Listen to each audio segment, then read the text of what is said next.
You're watching, yes, the Yankees Entertainment and Sports Network.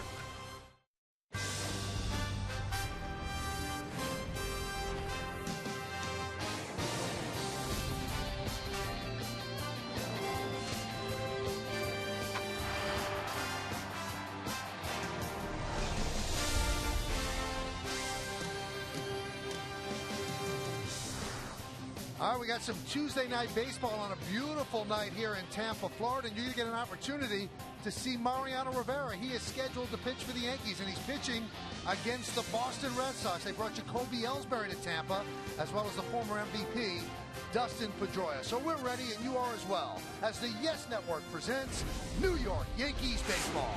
It's the New York Yankees against the Boston Red Sox in an exhibition game from George M. Steinbrenner Field here in Tampa, Florida. Hello, everybody, and welcome to Yankees baseball. Along with Lou Piniella and Paul O'Neill, I'm Michael Kay. Red Sox and the Yankees, obviously during the season it means a lot, but now it's just a little bit of a taste of it, and the Red Sox made a major change during the offseason. Lou, they brought in a new manager, Bobby Valentine. They sure did. Bobby's a good baseball man, Michael. He's had experience managing in the big leagues with the Mets, with Texas, very successfully in Japan. Now he's with the Red Sox, and he said that he doesn't like the Yankees. So this intense little rivalry between the Yankees and the Red Sox will get just a little more intense this summer. Absolutely, it should be fun. Now, trying to stop the Red Sox from getting a win in the exhibition slate is Ivan Nova for the Yankees. He won 16 games for them last year. He struggled so far in the spring. He has struggled, but last year during the season, I mean, bar none, he was a #1 pitcher at times for the Yankees, even including CC Sabathia. He's got great stuff. Last year, he had trouble controlling his curveball. Right now in spring training, he's having trouble controlling his fastball. He's throwing the ball hard. He just can't locate it right now. Well, obviously, they'd like to see some production out of him. Just a little bit better, throw some strikes. That's what Joe Girardi is looking for. So we have the Yankees against the Red Sox. A couple of MVPs in the game. Pedroia, we told you about. Alex Rodriguez is ready to rock as well. When we come back, lineups, first pitch, baseball, next on Yes.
Tonight's game on Yes is brought to you in part by Cadillac. Visit CadillacTristate.com to find a dealer near you. By 5 Hour Energy, when you've got to get stuff done. And by the Really Big Sales Event. Real deals, big inventory now at your Honda dealer. Just a perfect day here in Tampa. Temperatures around 85 degrees. And there's a matchup of Joe Girardi and Bobby Valentine. Certainly neither manager has put his total A team out there. But both want to win. Obviously, the Yankees come into this game with a 5-6 record in the spring. The Red Sox are 6-2. Let's take a look now at the Red Sox starting lineup, brought to you by the Home Depot. Mike Aviles, the shortstop, will lead off. Dustin Pedroia, the second baseman, bats second. Jacoby Ellsbury will DH today. He's going to hit third. Batting cleanup, the catcher, Jared Saltalamacchia. Will Middlebrooks, the third baseman, bats fifth. Batting sixth, playing first base, Lars Anderson. Juan Carlos Linares, the center fielder, will bat seventh. Josh Kroger is in right field, batting eighth. Batting ninth and playing left field, Alex Hassan. And the starter for the Yankees is going to be Ivan Nova. Those are the numbers on Nova from last year, 16-4, 3.70. And as Paul said, at times last year, he was the Yankees' best pitcher. Well, believe it or not, they say that he's not a lock. Only Sabathia and Kuroda are assured rotation spots. He has a slow start to the spring. I mean, he's given up 7 runs in a little over 4 innings. But, you know, that's spring training. Last year, if you remember, 16 games, the most wins by a rookie with the Yankees since Stan Bonson. Remember that name, don't you, Lou? Stan Bonson? I sure do. I enjoyed hitting off Stan, especially when he hung the curveball. That's the Volkswagen Pitchers Scouting Report. Stan Bonson was traded for Rich McKinney, who had a very short time at third base for the Yankees. All right, let's do it here in Tampa as Nova deals. And Avila swings at the first pitch. Grounds it to Bill Hall, and there's one away. 1 pitch, 1 out. Why don't we check out the Yankee defense, which is brought to you by the Home Depot. In the outfield, you've got Jason Nix, Brett Gardner, and Andrew Jones. That's left to right. In the infield, third to first, Rodriguez, Bernier, Hall, and Teixeira. Russell Martin is behind the plate, and Nova's on the mound.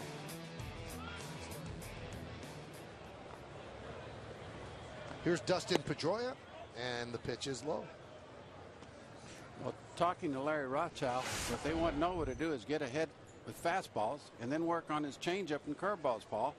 Well, last year, I mean, when he had his curveball, he was overpowering because you couldn't sit on a pitch. This spring, it's been weird. Velocity-wise, he's actually been up. He just has not been able to throw strikes with it.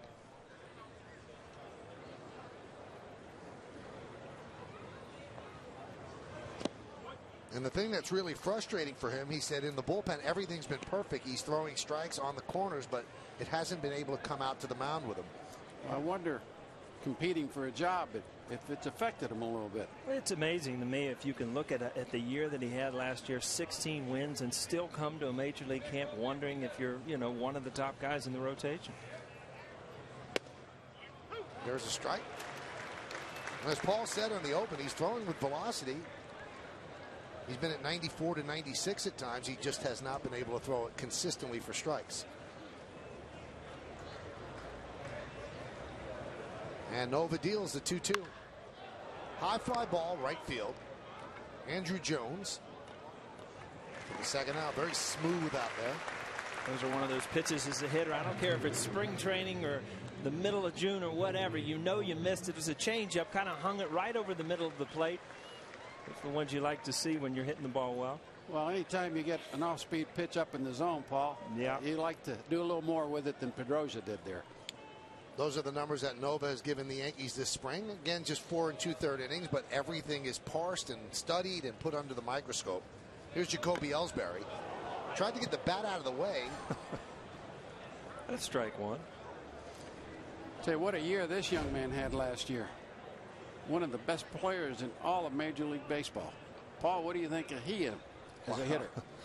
You know what? He surprised a lot of people because, you know, you hear about guys that come up from the minor leagues and you look at this foul ball. That ball actually went off the handle of the bat. But that one is sliced to left field. That's going to be a base hit. Lou, I mean, he just answered the question for him. Uses the whole field, can drive the ball out of the ballpark, has good speed. He does a lot of things well. He's really kind of changed, you know, that center field spot. Ever since Johnny Damon left, they were looking for a center fielder, and he's become a good one. It surprised me that he hit for as much power as he did. I thought he was a good hitter, a good line drive hitter, but the power that he hit with last year really, really surprised me. He had a lot to prove to the Red Sox because there were some whispers that he was a little soft the previous year, that he didn't want to play through injuries. And it was proven that he was legitimately injured because when he got out there and played every day, he put up great numbers, MVP type numbers. Here's Jared Saltalamacchia. There's a strike.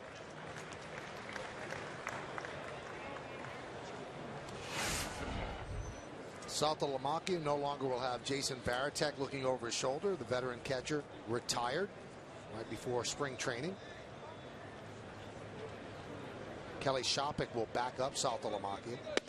That's a real good point, Michael. I think this young man will relax a little more, and I think he'll have a better year with the bat this year than he did last. It was hard for Varitek too, because he was the captain of the team and didn't play an awful lot. And he was still a leader in a sense, but you could tell. I mean, at the plate, he had gotten to the point where he couldn't put up the numbers offensively. I mean, players loved him in the locker room, but there does come a time where you just can't hold your own as a player. Did he report to camp, or he didn't? No, he retired down here, but he never reported. Well, there comes a time in everybody's career. Right.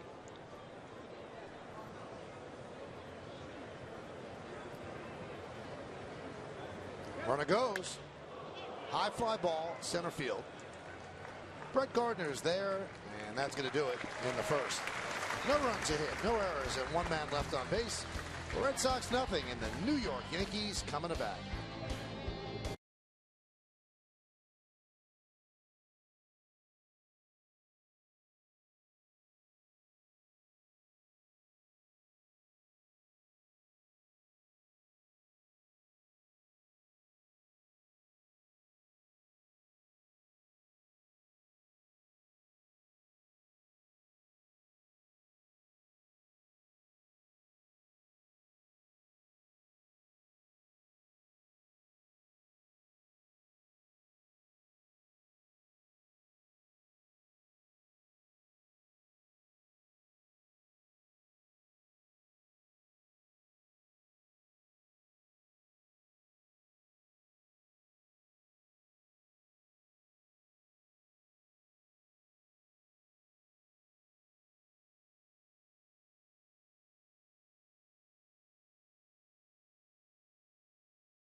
Against the Yankees in the top of the first. Now Felix Doubront will take his turn against the Yankees starting lineup, which is presented by Lexus. Brett Gardner's in center field leading off, batting second, and catching Russell Martin. Alex Rodriguez at third base will hit third. Cleaning up playing first base, Mark Teixeira. Raul Ibanez, the DH, will bat fifth. Batting sixth, playing right field, Andrew Jones. Bill Hall's at second base. He's going to bat seventh. Batting eighth, playing left field, Jason Nix. And Doug Bernier, the shortstop, will bat ninth. And there's Felix Doubront. He has a chance to crack the starting rotation. Red Sox are a little unsettled, fourth and fifth spots. Those are his numbers last year: 11 games, 6.10 ERA, 10 and a third innings, 12 hits, 8 walks, too many, 6 strikeouts. Opponents hit .316 against him. Let's take a look now at the Volkswagen pitcher scouting report. Felix Doubront, I mean, Michael, you talked about, he is competing for the fifth spot in the rotation with the Red Sox, and he's out of options, which from a player's point of view can be a good thing, because if he doesn't make the starting rotation, he'll probably end up in the bullpen. You can't get sent down. Deceptive delivery, usually that comes from the left side, usually means that you don't have great stuff, but you can kind of fool people, and that's what he does.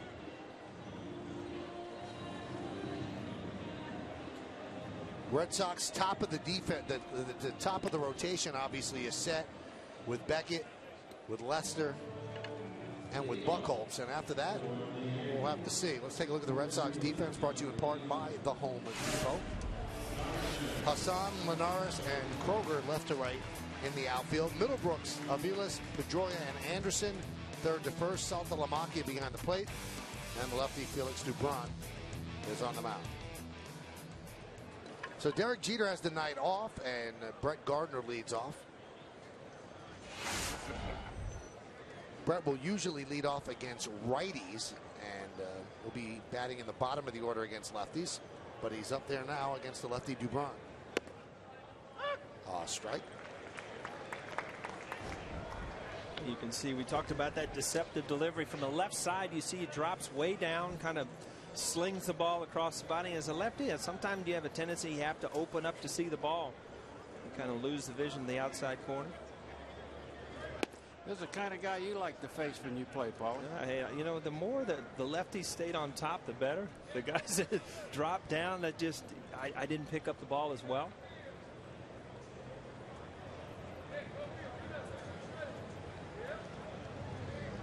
Middlebrooks in on the grass at third, guarding against the bunt with Gardner. Breaking ball. Pretty good breaking ball. You're right, Michael. The 8 walks and 10 innings, not going to get it done. One thing, you need to throw strikes if you're going to be a starting pitcher.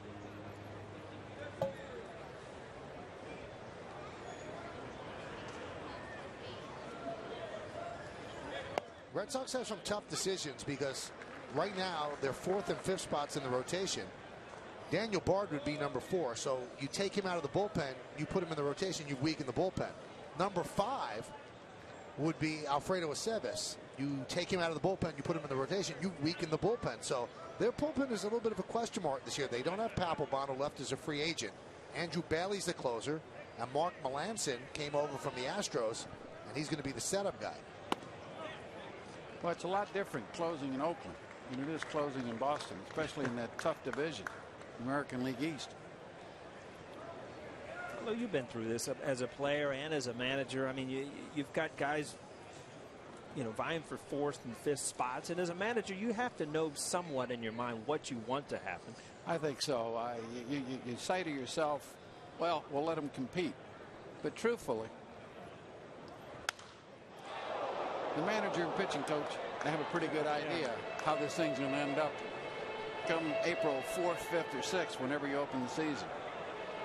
These are the candidates. The top 3, obviously, we know, and then Aceves 10-2, 2.61, and Bard 2-9, but he throws 100 miles an hour, 3.33. John Lackey and Matsuzaka, they are both out, recovering from Tommy John surgery. Matsuzaka is closer to coming back, but could be middle, end of the season. John Lackey's going to miss this entire year. Well, both the Seavies and Bard pitched in the bullpen last year, and how many innings can they actually give you as starters? How many pitches can they give you, especially early in the season?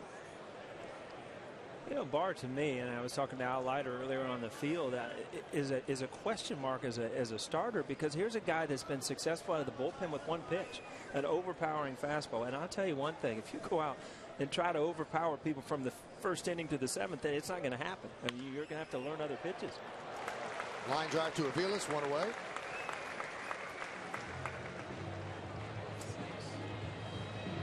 So there's 1 down. Let's check out the game time weather conditions brought to you by Toyota. Told you it's a beautiful day, not too bad evening, 77 degrees, but the Bronx is trying to catch up. 67 degrees in the Bronx, but they have some scattered clouds. It's partly cloudy right here in Tampa tonight, but today not a cloud in the sky.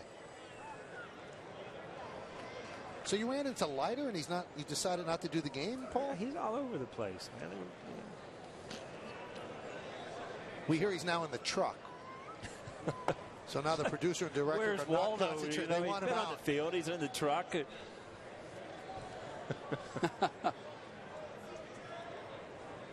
the barefoot bandit running around out there.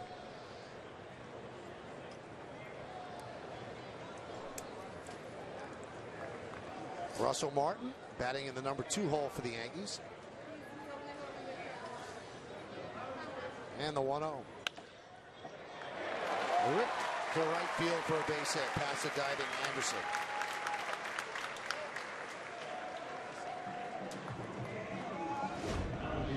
Well, there's a good piece of hitting here by Martin. Fastball out over. No, actually, it's a breaking ball down and over the plate.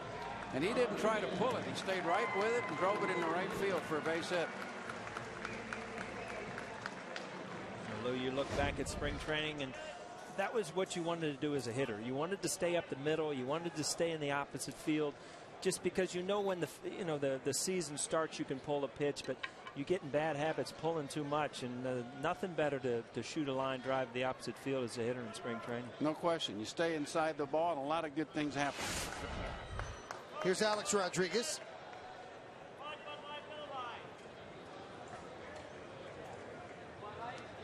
Martin has been running this spring, and the pitch to Rodriguez. There's a strike. Now, Lou, I found this out. I was talking to Alex today. He said that when he was an 18-year-old, that you actually made him cry. You sent him up the pinch hit against Dennis Eckersley, he said, and I was completely lost. He said it was a terrible at bat. Lou, I was 28 and you made me cry. What's that? Boy, I make everybody cry. Oh, boy.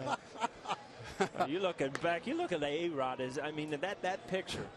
A-Rod is an 18-year-old, and you're the manager. Did you ever see anybody show up, just show up to the party of the major leagues with talent that this guy's had? No, he was a man among boys, and we recognize that.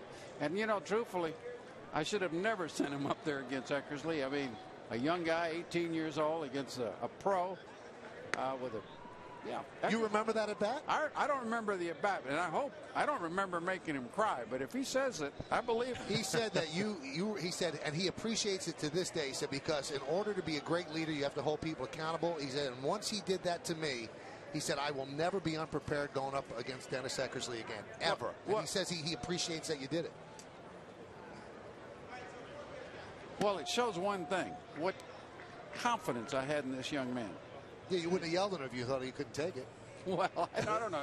I yelled. You know, the thing back then is, I mean, there's one thing facing Dennis Eckersley, and back then it was Dennis Eckersley where the plate was, you know, an extra 4 inches on each corner where he was unhittable, and that's where he was so successful because he had such great control. And in Oakland. Yeah. There are you two, back at Safeco Field. He's not crying there. He's very happy, Mike. Sun shining. Look at that. Everything. That's it. Beautiful. Packed stadium.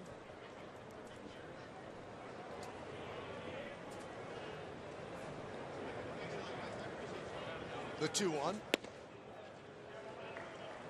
Well, one thing for sure, the Yankees need a really good year from Alex this year. They need to keep him healthy, and they need him to keep productive, hitting the ball for power, driving in runs. Yeah, I mean, you can tell when you go in to do a series whether he is healthy.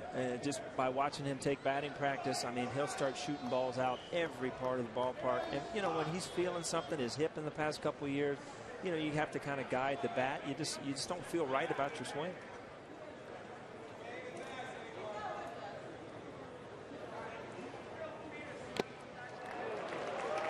Well, he's been seeing in the winter a doctor that Grant Hill had recommended, and it's very interesting that this doctor believes that everything is connected to another part of the body. So if your knee's bothering you, you have a weakness in your right toe, things like that. And Alex has worked diligently and said he feels great, and that might have weakened his hip and weakened his knee. You figured your problem out, yeah, Michael? No, I don't know. I don't know what's connected. 3-2. Fouled away. Was this the guy in Germany? Or no, the guy in Germany was the spinning that they did that Kobe Bryant had recommended him to. This guy really worked great with Grant Hill, who was injured all the time before he signed with the Suns. I think he's missed 4 games in all the years he's been with the Suns.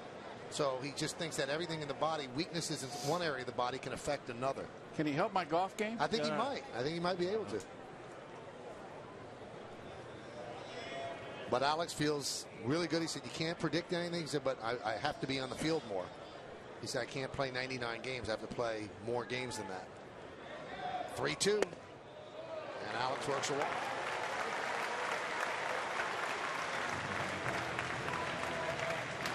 Really good at bat. I mean, he missed a couple pitches. He fouled off earlier in the count to hit, but right there, 3-2 pitch, lay off of it. Spring training, sometimes you lose concentrations and you just swinging pitches out of the zone, and before you know it, you have 10 bad at bats and you start worrying. So very hard sometimes, especially for the veteran hitters, to concentrate enough to really know where you are as a hitter going into the season. How's the background here, the hitting background? Wasn't bad. I mean, night games were always much better. You know, day games in spring trainings, you remember with the glare on a lot of the siding and stuff, it can be tough, but this was one of the better parks. I remember Dunedin, Florida was the worst. Yes. It had like crushed shells for the, around the ballpark, and the glare out there, you just couldn't see the ball. There's Mark Teixeira, and there's a strike. I want to remind everybody we have our big 10th anniversary Yes special coming up after this game, so you've got to stay tuned for that, and if not, then DVR it. It's a really fun show, and all the 10 years that we've been on the air. Oh, there's a ball by Dubron. That will be in the 20th anniversary show, that balk that did make this one. I thought we were in Seattle. I thought I heard a horn going off or something. I don't know what was going on. Let's take a look here, Paulie. What does he do?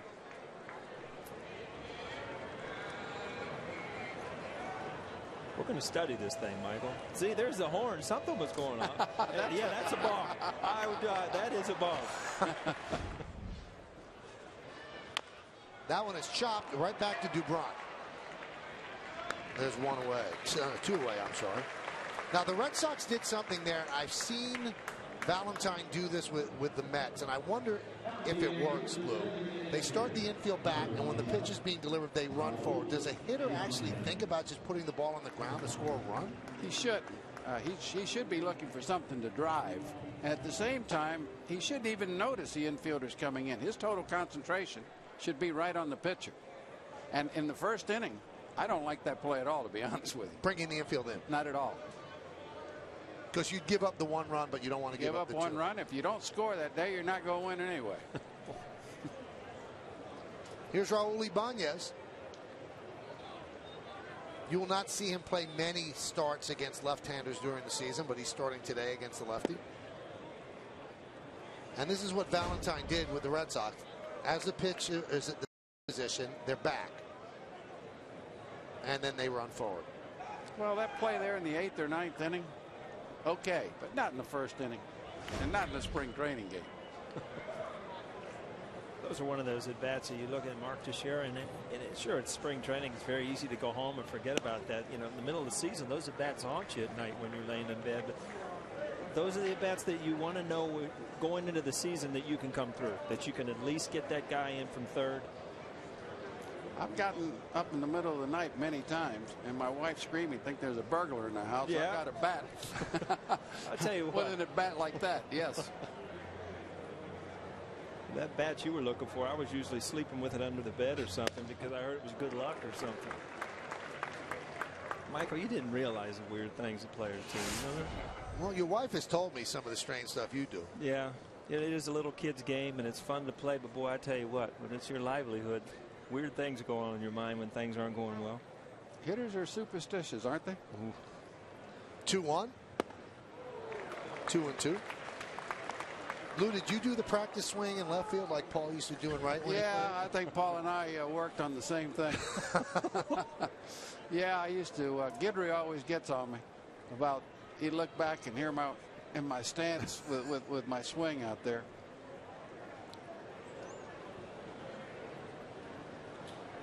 The 2-2. Grounded right side. Anderson will flip to Dubron, and he works out of trouble. No runs a hit, no errors, and 2 men left on base. Beautiful day in Tampa. We go to the 2nd inning. There's no score.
Right. You know, knock on wood, we've had very few injuries. We've had a lot of improvement from young guys, a lot of excitement from the veterans who have put their best foot forward and have been doing a heck of a job. We're halfway through, so it's anything but a completed product. That was Bobby before the game, and I got a chance to talk with him, and he told me he didn't think the Red Sox right now are a championship team. He said, I think we can become that. He said, but if you ask me right now, this team, he goes, no. He said, we've got a long way to go. Well, that's pretty good motivation for his team. Manager says, you've got to improve, fellas. I like that type of motivation. And the Red Sox have to bounce back from one of the epic collapses of all time, and that ended up costing Terry Francona his job. And everybody in Boston, chicken and beer now is part of the Red Sox conversation. And Bobby has banned beer in the clubhouse after games, and I don't know if you can ban chicken, but that obviously was an issue. Glad Bogsy's gone, huh? I need the chicken man. That's right. I think any manager that takes over a new team is going to have to, set some rules and some guidelines on what they believe. He had no choice but to do some of those things. Will Middlebrooks leads off here in the second.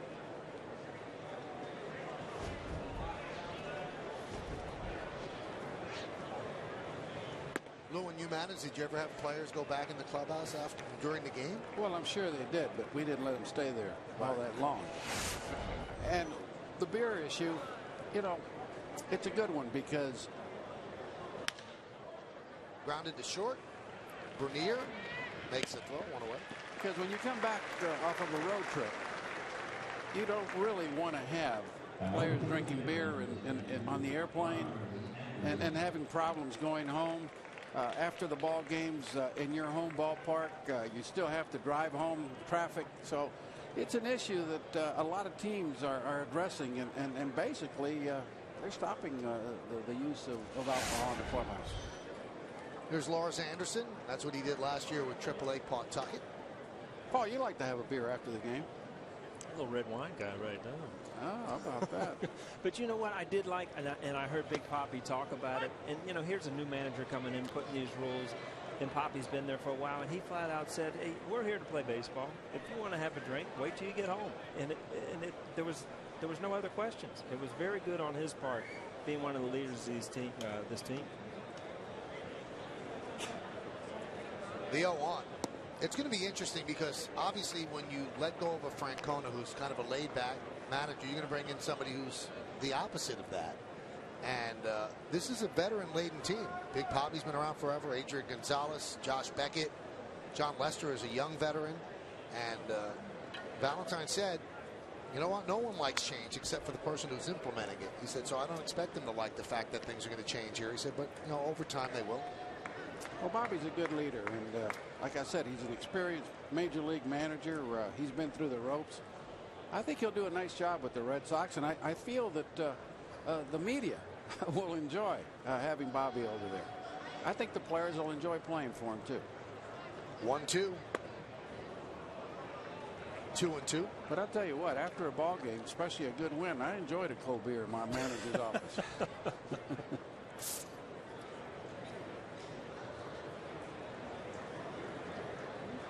Yankees and the Red Sox, top of the second here at a sold-out Steinbrenner Field.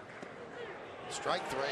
There's that curveball, no, but when he gets ahead with his fastball, and last year when he had command of that curveball, that's when he was at his best. And, he can be a three-pitch pitcher when he has everything working. Good curveball, just freezes him. Good-looking young pitcher. I saw him last spring pitch 3 or 4 ball games down here in Florida. It didn't surprise me at all that he was in the rotation. Didn't surprise me at all that he won 15, 16 ball games. Yeah, actually, I remember doing a game here last year, Michael, where he was, I think it was his last outing to make or break, whether he made the team. And he threw, 6 or 7 no-hit innings. Mm-hmm. So he, and even the games that he had that weren't great last year, you never saw his demeanor change. He didn't get upset. He didn't throw stuff. He just goes out. And, he was he was really, really good for a big part of the year last year. 16-4, 3.70, and he is part of a group that Girardi is saying is battling for the 3rd, 4th, and 5th spots. Only the first and second spots in the rotation actually are nailed down. CC Sabathia and Hiroki Kuroda. Everybody else is battling for those other three. So despite the fact that you're 16-4, there's no job definitely there for you. Well, Phil Hughes has been throwing the ball really well. And you see here, this is a hanging breaking ball. Just has no bite on it. But I'd be very, very surprised if Nova is not starting the third or fourth game of the year this year. The 2-1. Obviously, it's very early in the spring, and you have to take what you can out of these numbers. Sabathia has allowed just one run. Nova has struggled.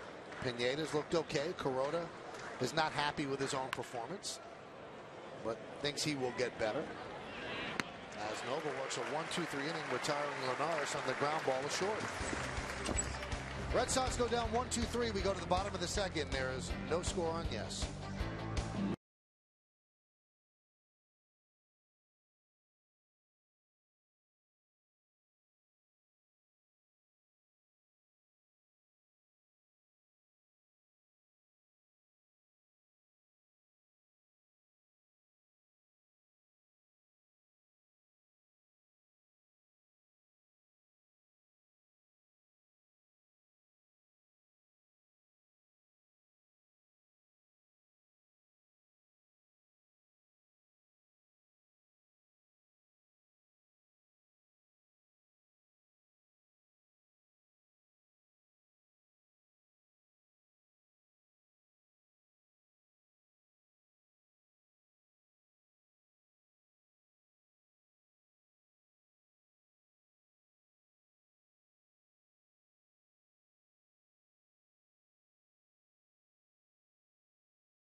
Later tonight, stay here after the game for the Yes Network special event, 10 Years of Yes. It's the story of the magic moments and remarkable people that made up our dramatic first decade, including memories from the athletes, the fans, and the personalities who witnessed history. 10 Years of Yes premieres tonight after the game, only on Yes. I bet you made an appearance on that show, didn't you, Mike? Couple. Couple? Just a couple. 10 years? It's like watching you just grow up, you know, right before I'm glad you think I've grown up. Pitch to Andrew Jones is outside. You shrunk up. I do have to admit, Michael showed up here today skinny, felt. I figured you'd be running the bases after the game with that new body of yours. But you'll foul it up with all the food you have in the booth, so I had to take it off just to get ready for the season.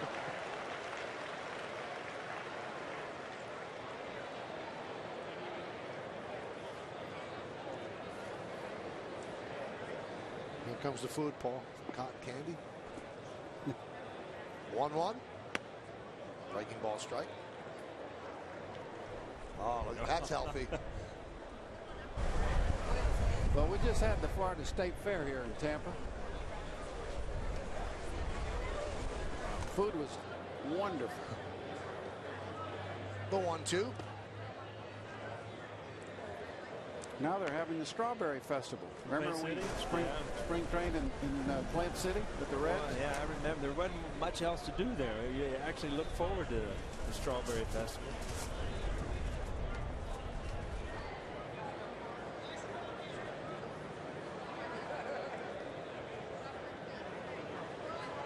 And the 2-2. Grounded to short. Aviles. One away.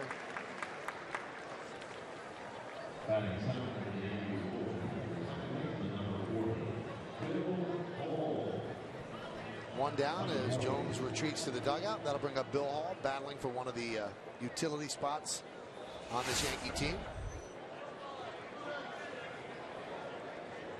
Last year with Houston and the Giants, played 62 games. Yankees using him in the outfield. He can play the infield as well. Really an infielder by trade. He's a pretty good second baseman at one time. Hit the ball with power. Good RBI guy. Had some speed. Could steal a base occasionally.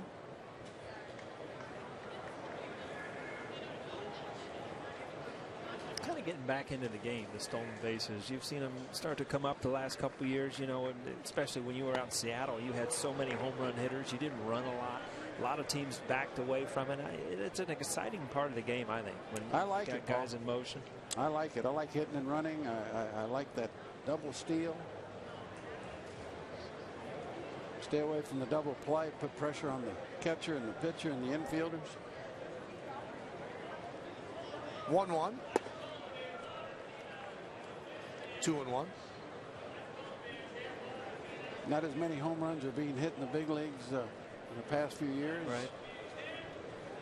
You got to score runs. You got to score a certain amount of runs, and whether it's running or hitting home runs, and if the home runs are down, obviously you're going to have to change a little bit. And I like to see this kind of baseball coming back a little bit. Especially when you play good teams or when you go in the postseason, you get exploited if you only have a one-dimensional team.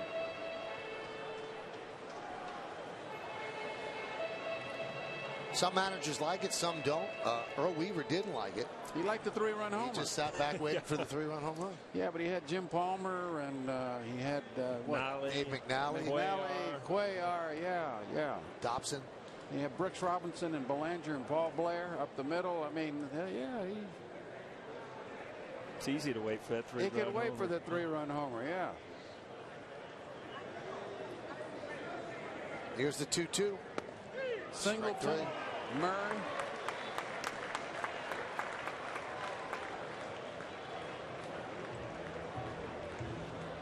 So 2 down. And that'll bring up Jason Nix. It's probably LeBron's best fastball of the night. 92.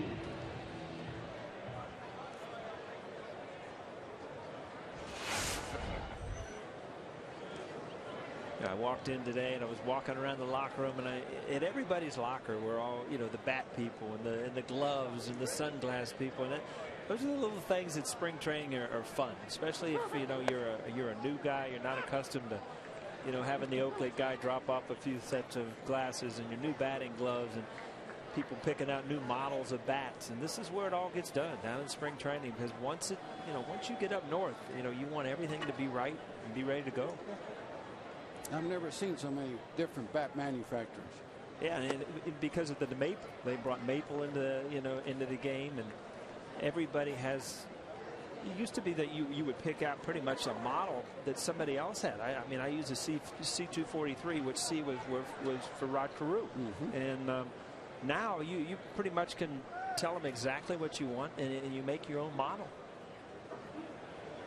What model of bat you used? A P something? I used when early in the season when the weather was still cold, I used an R43, a little thicker handle. Then I went to a S2, and then I went to either a P72 or M159, little pea shooter. All right, now the R43 I think originally was Babe Ruth's model.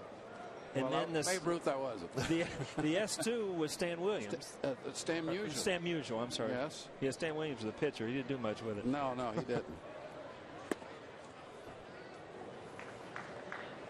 So you changed the bat as the weather got warmer and you got a little more tired? Your hands don't feel the same way all the time. At least my hands didn't. So I had to change models of bats. Did your hands feel the same way every day? I think there were certain times where your bat speed didn't feel as good, and you would pick out a bat. I always use the same model, but you would go out and pick out a bat that felt a little lighter.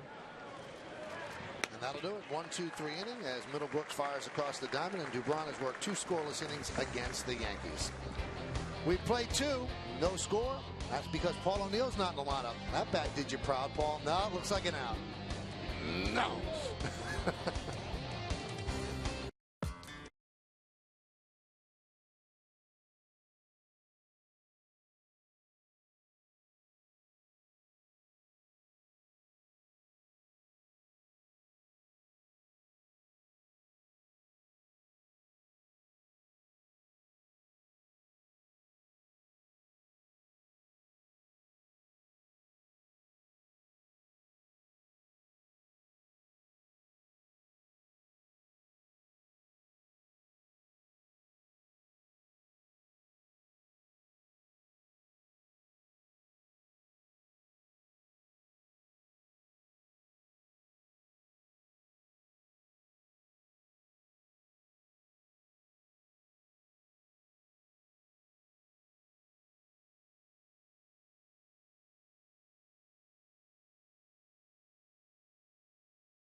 We go to the third inning. The Yankees and the Red Sox are scoreless as the sun is setting here in Tampa. But it's rising on the season shortly. Here's O'Neill's last at bat. Lou, you want to break it down? Yeah, well, the ball got in on him just a little bit. And then, ooh, I like it. I like it. Yeah, there we go. You know, the Yankees brought in Donnie Moore, and they paid him a little money. You can see Paul for free. That's terrible. I still remember that at bat. That's horrible. It's bringing back such bad memories. I saw Zim in the back. That's what made it worse. Oh, is that what it was? Well, he could goat you. Oh. Pitch to Kroger's a strike. Did you know this guy, Donnie Moore, he ripped a soda can full in half, and he took a metal frying pan and rolled it. Yeah. Rolled it up as if it was like a tortilla. And the players were just amazed. I guess what he was trying to sell was if you put your mind to do anything, you can do anything. He's been around for a while. He used to speak out in Oakland. I saw him rip a phone book. I mean, a full phone book in half. Pretty neat. Pretty inspirational speaker. Well, my grandmother used to use the frying pan on my behind, and she'd roll it up every once in a while, too.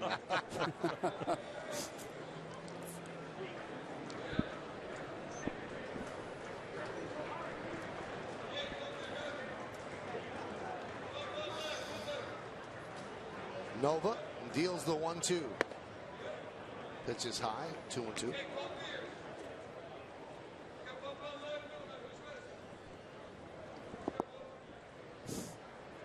You see Nova and you see his numbers. I mean, he hasn't given up a run. He hasn't been overpowering, but you see a lot of his fastballs still up in the zone. And you really like to see that ball right there. I mean, that's supposed to be a sinker. That ball should be down in the zone, and that ball's up. And that's the problem he's had in spring training. And I don't know what it has. I'm sure Larry is watching things. As a big pitcher, sometimes if you don't finish, you don't get that ball down low. Well, you would like to see these big 6'5" pitchers get that ball on a downward plane a little more. Yeah, see, that ball should be down where the catcher's glove. You see the catcher's glove starting to go up. That's a ball that's very hittable. It has a little sink to it, but still, you want that sink down around the knees, not above the waist. Slider's been okay. He's thrown a couple good curveballs, but it goes back to one thing. He's going to set up most of his hitters with a good sinker, and you've got to get that ball down.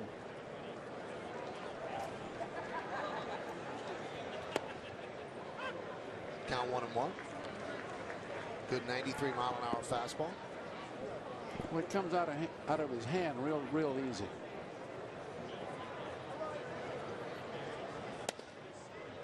Doesn't really overthrow it.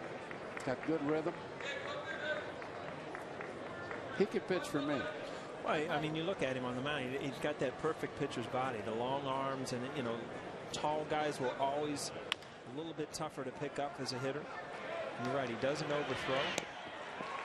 Now, Paul, since turnabout is fair play, you can break down this video now that we have. Look at Lou. Look at that. Now, see, that's where I knew Lou, right there with the red. Now, see? Oh, gosh. Now, look at that. No. Now, I want to tell you about that. Dutch Renard, who was umpiring that night in Cincinnati. Well, you wore a lot of uniforms, you know? Yeah, I'm telling you. But I ran back out to right field that night, and that was one of the biggest. I mean, the fans loved it in Cincinnati because we hadn't really seen that in Cincinnati in a while.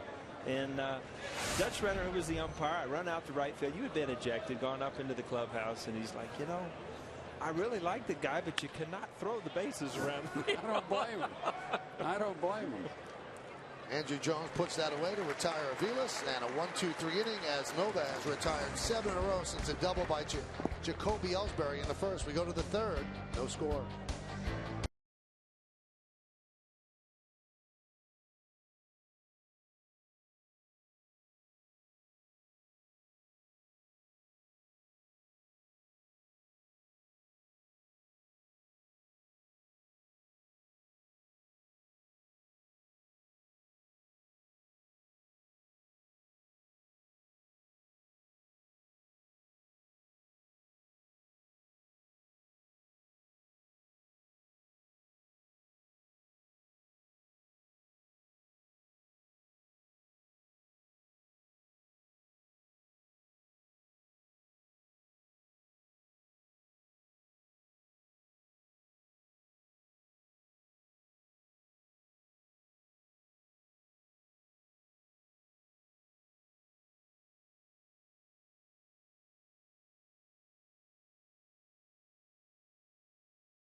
Tonight's Game on Yes is brought to you in part by Chevy with a full line of award-winning models. Find out more at ChevyOffers.com. We go to the bottom of the third. Here's Doug Bernier. There's a strike. Man, this guy's having a tough day. Look at him. Yeah. Look at Girardi with dark hair, though. And Bernie's joined the group today. Just got into town as a spring training instructor. Well, he's going to be here till Friday. He said he got inspired today when he ran out there. He wants to get back in shape. I said, Bernie, what, it took you to spring training to want to get back in shape? Bernie looks good. Yeah, Bernie does. He never ages, you know. He's got those little baby face, but I tell you what, he's become some kind of successful with his guitar. Very enjoyable to hear him play. Well, you know why he hasn't aged, Paul, because you said he never worried. He never stressed over things. Right, I used to look at him, and Lou, I've told this story. I mean, I'm sure you were the same way. He 0 for 5, struck out, lost the game, and you look over, and he was the first one out. This didn't bother him, but the next day, he'd have a good game and was all the way. I mean, it's just certain people take the game differently. Everybody's different. Everybody's different. People are motivated different ways. I use my temper to motivate me to do better. I try. I don't know if it worked, but sometimes the poor water cooler, yeah, or the batting helmet. I gave it a beating a few times. Yeah, or even that poor toilet they had over behind the dugout in New York. Michael, when you get frustrated, you don't get frustrated. I do get frustrated. I internalize it, though, and it'll develop a big hole in my stomach one day. The 0-1. I got to ask you two. I finally have you two together in the booth. Did you guys get along in Cincy, or did you not like each other? What's the deal? No, I had no problems at all with Paul. I love the way he played. You know, Paul was a really, really solid, good player. Third hitter in our lineup. Like when I had one spot to fill an all-star team, I took Paul. You know, opposites attract a little bit. We were a lot alike, you know. Likes repel. All right, so you like Paul. Paul, did you like Lou? Hey, Lou showed up with a different attitude about winning that immediately took off. I mean, we won the first 10 or 11 games. We won a world championship in 1990. I don't think there's ever been a manager that you ever played for that at some point in time that you didn't say, you know, you didn't have not an argument, but disagree with what happened. But, you know, I enjoyed what happened, the change that took place when the winning part of New York was brought in when Lou became manager. You know, there are a lot of managers that I played for that I really didn't like, but I respected. We're going to need names. No, I'm not going to get into names. They were rough on me. But I respected them, and I played hard. We had a few hitting lessons, though, Lou. You know that? Remember those days? Lou used to call me in the office, Michael, and tell me to get in my stance. Get in your stance. And, you know, it's one-on-one, though, so you know that he thought you could hit. You thought you should hit better. And there were times that we tried everything. One time he had me in high heels. What? Yeah. He thought I was getting music. he thought I was on my heels too much, so he put me in high heels, lifted them up in the back, so it would keep me on my toes. We went to where did the Royals train? Over in Baseball City there? Haines City. Haines City. And George Brett's playing first base, and I got a hit. Right back to Dubron. 2 away. And he's sitting there at first base, and I'm kind of like kicking the base trying to get these heels to go down. And I looked over, and he's looking at me. I'm like, yeah, Pinella's got me in high heels, man. Don't tell anybody. George Brett. So you put lifts in the shoes. Yeah, it kept me on my toes a little bit. Well, I remember going into Bill Burden's office one day with the Yankees, and I hadn't been playing much. And I told him, Bill, I need to get back in the lineup. He grabbed the bat, and he says, he gets in my stance. He says, boy, you got a really, really nice stance. He says, you got great balance. He says, when the pitch is thrown, you got a nice takeaway. He said, but when you swing the bat, you get to the hitting area, nothing happens, so get out of my office.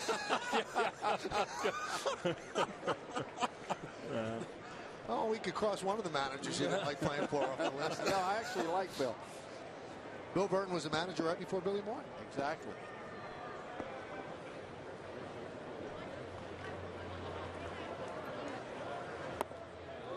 People don't remember that, they probably do, but Bill Burton was the first manager that George Steinbrenner hired. Yeah. Ralph Houck left the team. He decided to not come back, and the first manager that George Steinbrenner hired was Bill Burton, and then after Bill, it was Billy Moore. You know, I was pulling in today, and I looked up and saw George M. Steinbrenner Field, and spring training, you miss George. I mean, you miss watching him walk out on that field with that white jacket with the Yankees on it, and it just meant that it was spring training and it was time to go. Yankees go down in order 1-2-3 as Martin takes a called third strike. We are at George M. Steinbrenner Field, and you are watching Yankees baseball on Yes.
their first look at rookie phenom Bryce Harper when they host the Nationals here at Steinbrenner Field. Coverage on Yes starts at 1 as Kenny Singleton and John Flaherty have all the action from Tampa.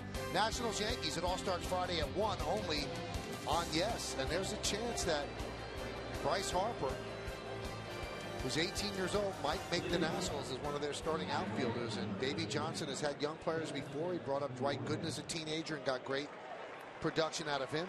Bryce Harper's supposed to be the good, so we'll get a look at him on Yes on Friday. First pick in the country. You seen him play? I haven't seen him play, but scouts that have seen him play, they say he has got loads of ability. Now, one of the hallmarks of his game, I want to run past you, is he swings as hard as you could possibly swing. Is that a good or bad thing? If you hit it enough. You know, if it's you're good. the kind of guy who can do that and make contact, sure. Most people can't. And there, I mean, there is a learning curve. I mean, he hasn't been around that long where he might, you know, cut it down a little bit, learn to cut it down, learn to, on certain pitchers, knowing, you know, that they can't strike you out. You can go for a little bit more early in the count. Things that he's going to learn over the years. Pitchers that don't like it, he'll learn that too real quick. Well, he got into a little trouble last year in the minor leagues. He hit a home run off a pitcher, and as he was running around the bases, he blew a kiss at him. That, I don't think, would play up here against certain pitchers. If he tried that against Josh Beckett, it wouldn't be pretty. No, and you know, the game has changed since I got called up, and I'm sure it's changed, Lou, since you've been called up. I mean, there's a whole lot. Certain things that are allowed in the game now that weren't. And one of the guys, you know, was an all-star for you, Ken Griffey Jr. I mean, one of the greatest players that ever played. Off the bag, grabbed there on the rebound by Alex, but Pedroia reaches. I mean, when he hit a home run, he would just sit and watch, and you know, you got used to it because he was one of Ken Griffey Jr. But if you're a superstar, you can get away with that. But boy, if you're not, there might be a little chin music. A-Rod gets a break on the ball, but off the bag, no play.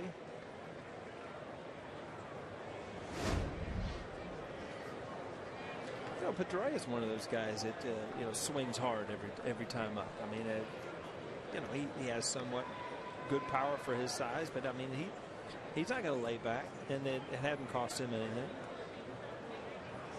What I like about Pedroia is he clears with his lower body, but he stays over home plate with his upper body, and he's got really nice power, both in both gaps. Mm-hmm. And a lot of times, Lou, the way you're talking about that, when you open that front hip, a lot of times it takes your shoulder with it, and when you open them both, you know, you're pretty much spent as a hitter. But if you can stay in there, it allows you to, you know, generate a little more power.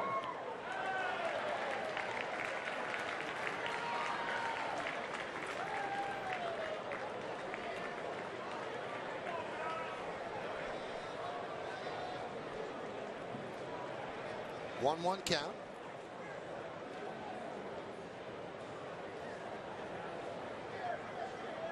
Nova was determined to have a good outing tonight. So far, scoreless through 3. Good change up there, and you know, that has the same action as a good sinker, and that's if he can get that sinker down and then use that change up in the same location. That's when it's good. You see, this is 84 miles an hour, but you see the same kind of sink rotation down, low and away. Didn't give it away either. Didn't rush. Same motion as on his fastball.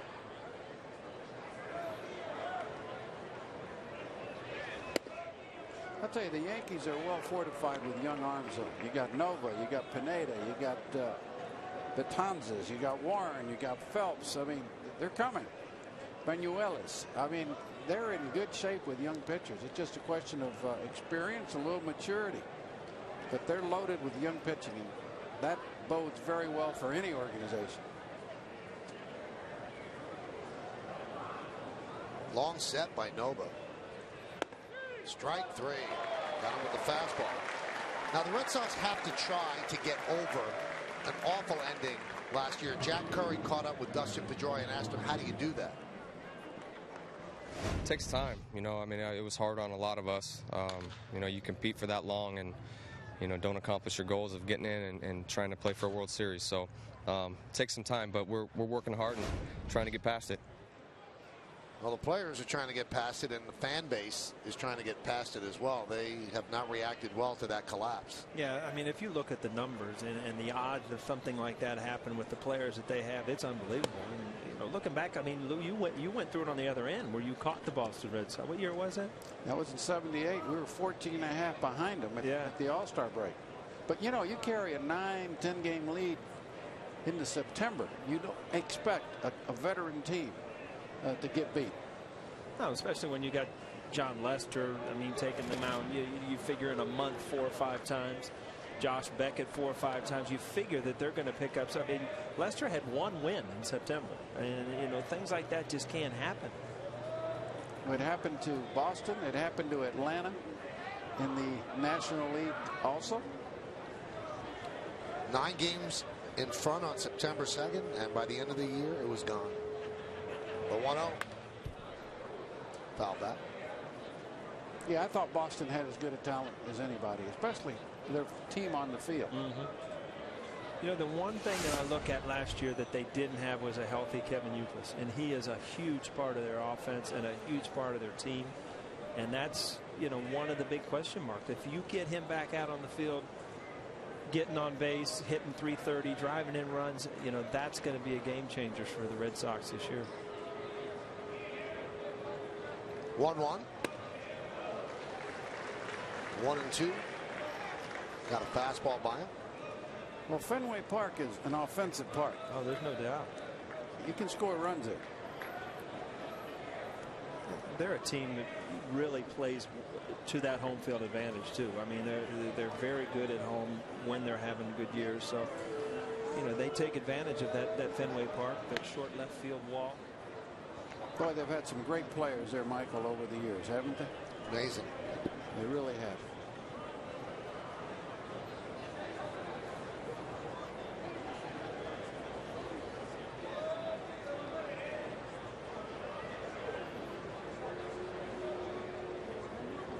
One, 2.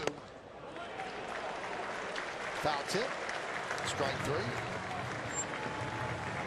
There was no one person. You go back to that September collapse. I mean, it was everybody. It was the starting pitch. It was the bullpen. It was basically everybody. And the funny thing is, now with the new wild card in there, as bad as they were in September, they'd still be in the playoffs. They'd be in the playoffs, and Francona might still be the manager.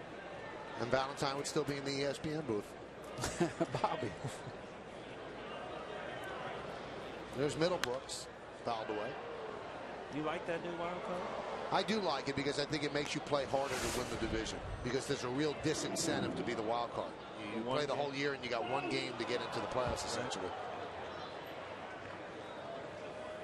I'll tell you, Lou, when you look back, playing or managing it's you get down to crunch time at the end, you'll take anything, whether it's a 1-game playoff or winning the. You just want to get to that playoff and give yourself a chance.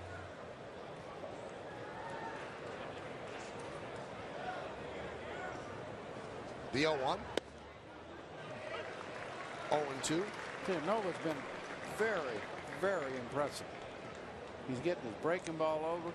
He's changing speeds, like Paul mentioned, with his changeup and his fastball. It's got some darn good life to it. Yeah, every once in a while he'll come over the top of that 4-seamer and throw mid-90s and wake you up as a hitter. Remember, in the 5th game against the Tigers last year in the division series, he had to leave because of a forearm problem, but he is fine physically, no problems whatsoever, and rest cured that, so the Yankees are not concerned at all about his forearm.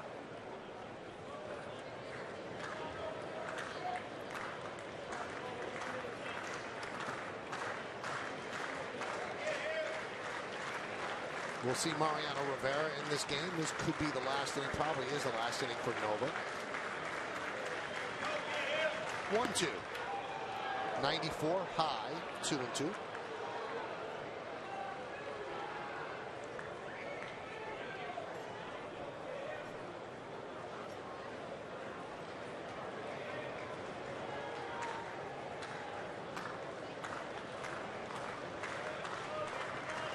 Pedroia leads off first. He goes the 2-2. Lofted into right. Andrew Jones battles the lights and puts it away for the final out of the 4th. No runs a hit, no errors, and 1 man left on base. We go to the bottom of the fourth inning. There's no score. You're watching Yes.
Tonight's game on Yes is brought to you in part by Hyundai. Take the wheel of a new Hyundai at your local Hyundai dealer.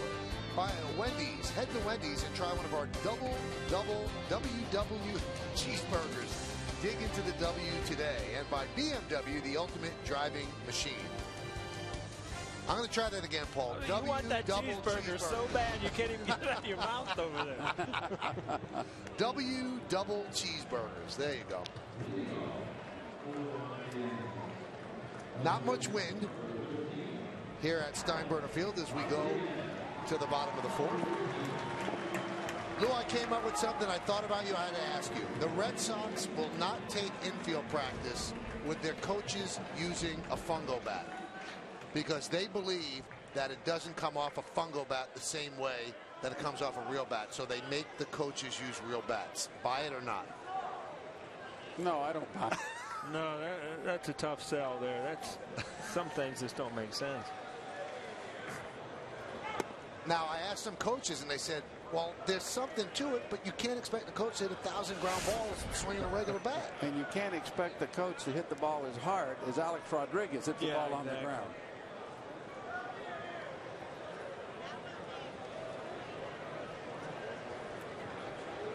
The 1-0. You know, I mean, baseball's been played, what, 100 years or so? How long has the fungo bat been in baseball? Well, there's always guys trying to outthink everybody else, and that's something that Bobby has put in. I remember Joe Madden when he first took over the Rays.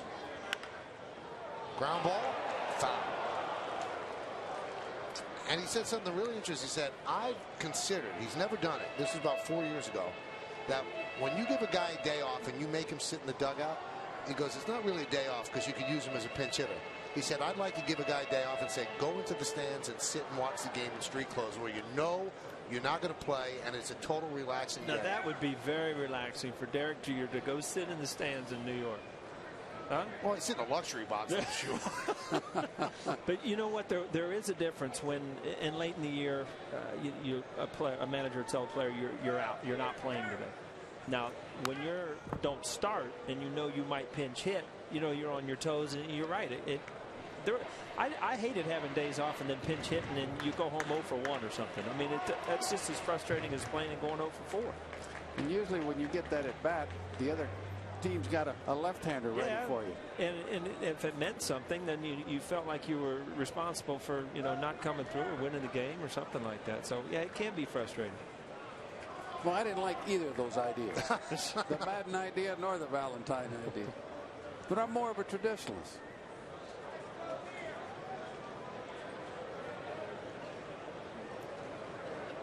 One-two count on Alex.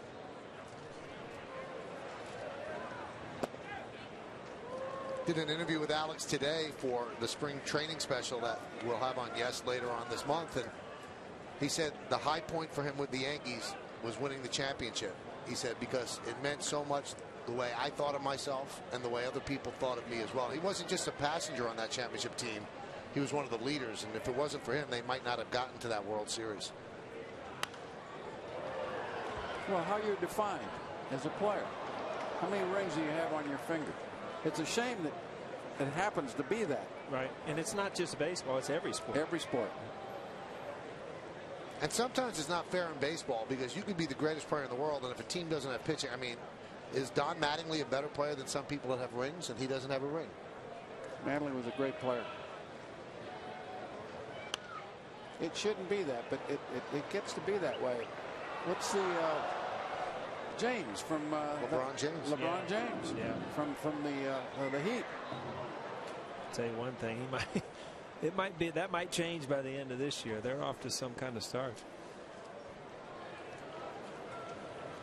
Although, Michael, tell me about the Lynn Santa. I mean, you hear about it, but when you're not in New York, you don't feel it. And I'm sure it was crazy there for a while. It was crazy. It's kind of calmed down just a little bit. They've lost 6 in a row. Right. 7 out of 8. I was watching the game a couple nights ago, or actually 2 nights ago, when they played the Bulls. Well, it was last night. Last night, yeah. Okay.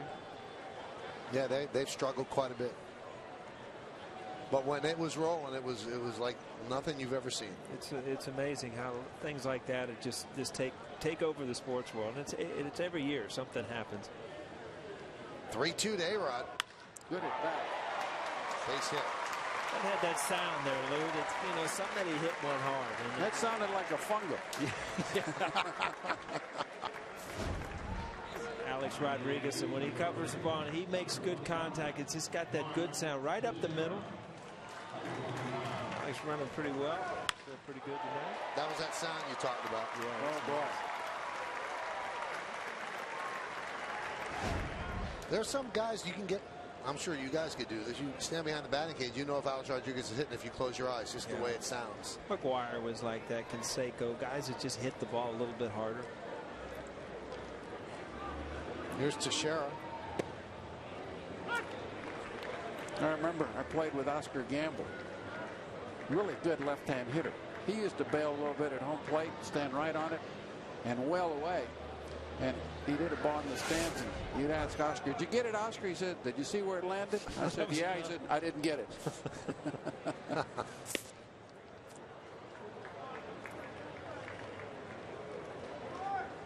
Yeah, some of these guys have different sounds when it comes out their bat. Now, when I think of Oscar Gamble, now you're talking about guys that I watched. I think of the big afro. Exactly. That's it. That's sticking out from the head.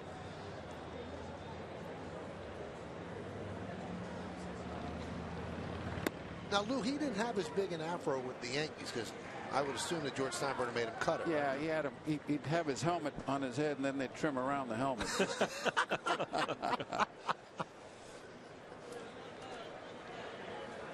But what characters we had? Mick the Quick, boy, I'll tell you. Oh, he used to come down as an advisor when I was still training there. And you're right. I mean, just fun. Fun guy to be around. Yeah. Greg Nettles used to come down. He was Yes. fun. Saw Goose today. I mean, he's usually got something to add to the conversation. I know your old buddy Willie Randolph is watching the game tonight. Willie. What a player he was. Willie was, I mean, I'm talking about from where I saw it, and I was watching it on TV. Willie was just one of those polished players. It seemed like he did everything really, really good. Knew how to play. Could hit. Could get some big hits for you. Turn the double play exceedingly well. And they could steal a base. And you were on the team when they made that great deal with the Pirates, traded Doc Medich to the Pirates for Willie Randolph, and I believe Doc Ellis came over in that deal. Yeah, it was a great deal. Now, when Willie had a bad day, we could get on him and fluster him a little bit now.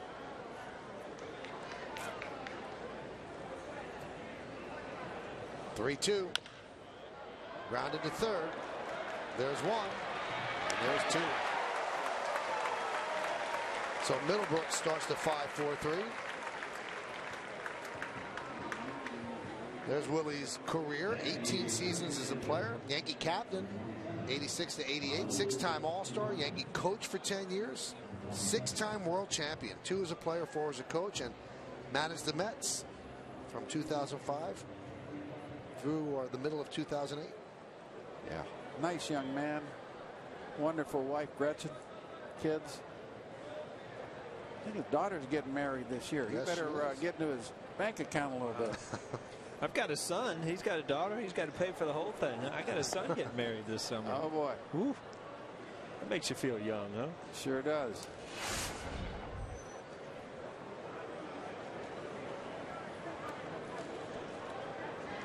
It's hard to even think about weddings now because Michael had like the wedding of the century a couple of years ago. So, you saw. Well, he did good. Oh, he's a little over his skis. I'll tell you that right now. I think so. Lou met Jody the other day for the first time. No, I met her actually at Old Timers Day. Oh, that's last good year. memory, Yes, yes. You always remember a pretty face. Oh, now you've won her over because I know she's watching. And a nice lady to boot. Thanks. Yes. No score, bottom of the fourth, 2-0 count on Ibanez, who could not hold up. Yeah, I met her with Bobby Mercer's wife. Yep. Okay. You had Ibanez in Seattle, right? I had Ibanez as a rookie in Seattle. Good-looking young hitter. To me, he used to hit the ball to left center a lot more, and he was probably a better average hitter. He went to Philadelphia and kind of came pull happy, wanted to try to pull everything. Well, Philadelphia is a small ballpark, especially out to right field. Right. If you can get the ball in the air, you're going to have some production. He had a little lag in the swing. Remind me a little bit, a little sweep like Tino Martinez, and they. Both of them worked exceedingly hard to get out of it, and they both became very, very productive major league hitters with some power and some RBI production. And it's that swing and his ability to hit right-handed pitching why the Yankees really want him as a DH. They think he could take advantage of the short porch and right at the stadium. And supposedly is such a great teammate, and you see his numbers with the Phillies. He walked over to Alex Rodriguez the first day he came in. He said, and he was wearing the uniform. He says, "Can you believe I'm in Yankee pinstripes?" He said, "They just look different than other uniforms."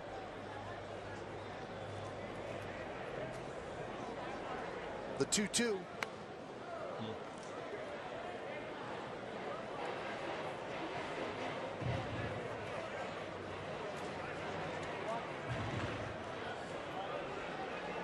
Each team with 2 hits. Nova 4 shutout innings for the Yanks. And Dubront right now at 3 2/3 without allowing a run. He's in the battle for one of the starting spots on the Red Sox. And he hasn't done anything to hurt himself tonight. 2-2. Well, with Ibanez from the left side, Andrew Jones from the right side, the Yankees have some thunder. Experienced hitters. Andrew hits left-hand pitching very well. I'll tell you what, there was a period last year of about a couple months he didn't miss a fastball. If he got in a fastball count from a lefty, he didn't miss it. Here's the 2-2. Fouled away.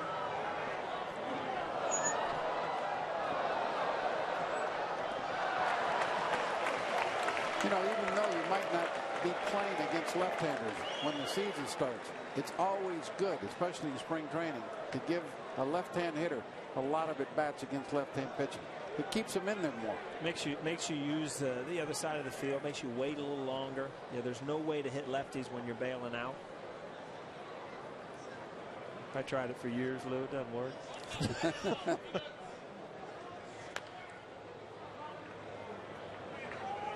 Is it also true, Paul, a lot of hitters say that you do things right when you're facing the light pitcher? Like a lefty will do things right. He'll keep his shoulder in. And it's funny because it does. If you're going through a tough time, you can have some better at bats against lefties because mechanically you have to be a little bit better, I think. But then, for some reason, when I got a ton of at bats against the lefties, I would starting to dive a little bit, and you could have it kind of messed me up. So it can lock you up a little bit. It was best. I mean, best case scenario was just every other day, you righty every other day, throw a lefty in there, and it just kept you pretty much in sync with everything. Well, the way the game has evolved now.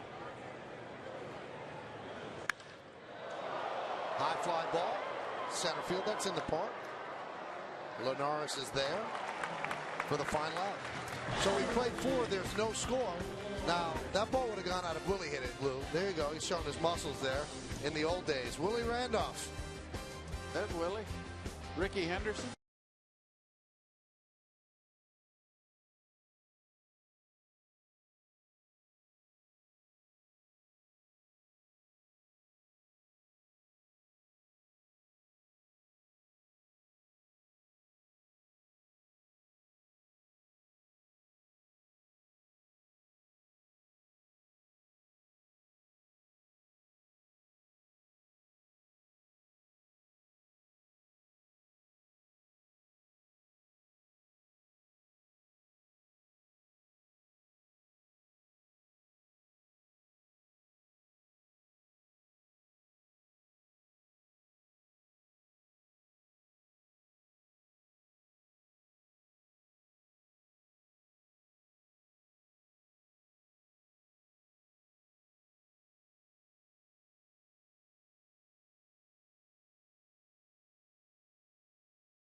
We go to the top of the 5th inning on the Audi scoreboard. There is no score. Yankees and the Red Sox, 0-0 on a beautiful evening here in Tampa. And in the top of the 5th inning during spring training, we always have the opportunity to talk to the manager of the New York Yankees, Mr. Joe Girardi. Joe, Mike, and Lou, and Paul, how you doing? I'm great. How are you guys? We're doing all right. Paul just started eating for the first time today, so that's key. You know, Lou, the one thing you're going to learn about O'Neill that you probably didn't know is he eats a lot in the booth. You mean if I work with him a lot, I'm going to put on some weight then? Yeah, well, you don't have to eat with him, but I can guarantee you he's going to eat 2 or 3 times while he's up there. He waited till the 4th inning, though, so we got to give him some credit. It's early. I was getting nervous. Mariano came in. I thought the game was about over. And there are the numbers on Mariano from last year: 64 games, 44 saves, 1.91 ERA. You know the story with him, and he will deal to Lars Anderson. Pitches low. Joe, what'd you think of Ivan Nova? I thought he was better. I thought he was better than his last start. I thought his command with his fastball was better, but I think it will even get better as the spring moves on. I thought his slider was decent, threw a couple good curveballs, some good changeups, and his changeup is a pitch he didn't use much last year, but I thought he threw some good ones as well. There's a broken bat, so Mo is in midseason form. Yeah, there's a shocker. Okay, he breaks more bats than any other pitcher in baseball. I tell you what, he probably should have made a deal with the bat companies before he started. Joe, back to Nova, and I noticed he threw a couple really good curveballs, and you talked about his changeup. I thought his changeup was probably his best pitch. He kept it low all night, and I kind of commented on a big guy sometimes having trouble keeping the ball down. You think it's mechanics that to get that fastball down in the zone? Yeah, I think his front side leaks a little bit. You know, and that could be the situation here where we have 6 guys for 5 spots, and because in the bullpen he's been outstanding. His work has been outstanding, you know, and then the emotions of the game and getting back into it, and I think that can sometimes, you know, be in a player's mind, but he had a lot of success for us last year and was outstanding.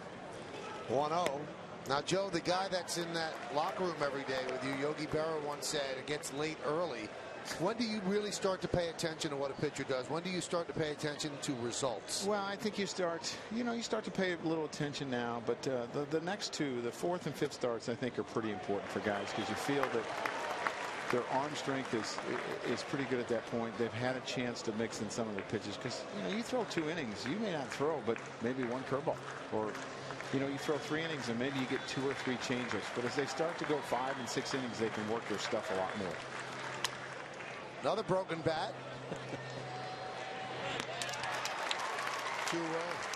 Joe, you look at this team, and there's really, there's not a lot of decisions to be made, not a lot of openings. But, when you come into camp as a manager, I look at, is there any one kid that you looked at you didn't really know about, say, wow, this kid's going to be a future star?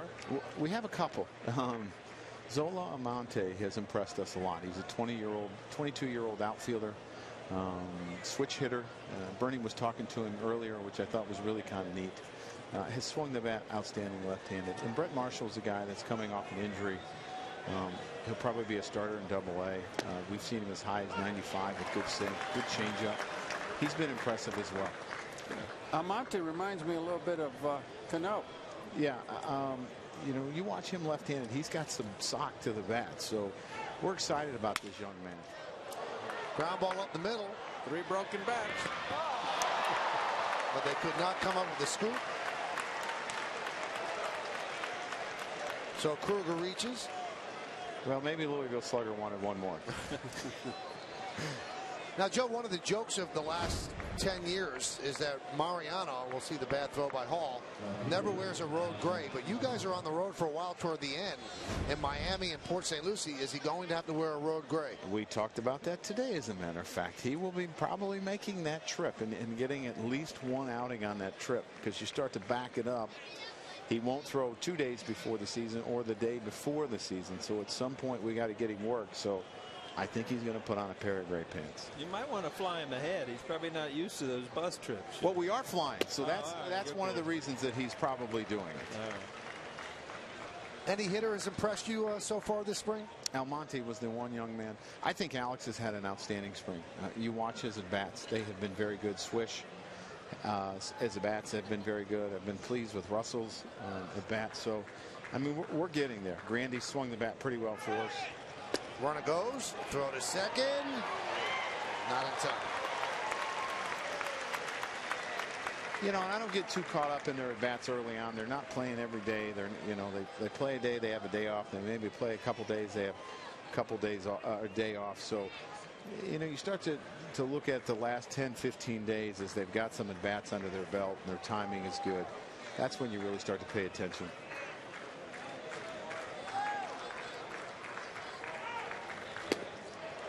Now, there are a lot of players in camp yet. Oh, telling me. Are you going to get the roster down here soon? Yeah, the minor league games start on Saturday, so we'll probably start to make some cuts this weekend. We started with 68 or 69 players, and some of the guys were hurt, when they came in and weren't going to play for us anyway, but they were here. And we'll probably start to trim that down this weekend. Michael, we might be in the same boat. We got a lot of guys working the booth this year. We might have to get trimmed down up here, too. How many you have up there? A lot. Let's see. There's 3 up there. You got Slider. Lighters in the production truck. You got Mr. Flaherty. There's 5. You got Kenny Singleton, 6. Coney, 7. Yeah, we're set. Strike 3. So is Mo. Joe, thanks a lot. Guys, have a great night. You too. No runs, no hits, 1 error, 1 man left. At the end of 4.5, we are halfway through.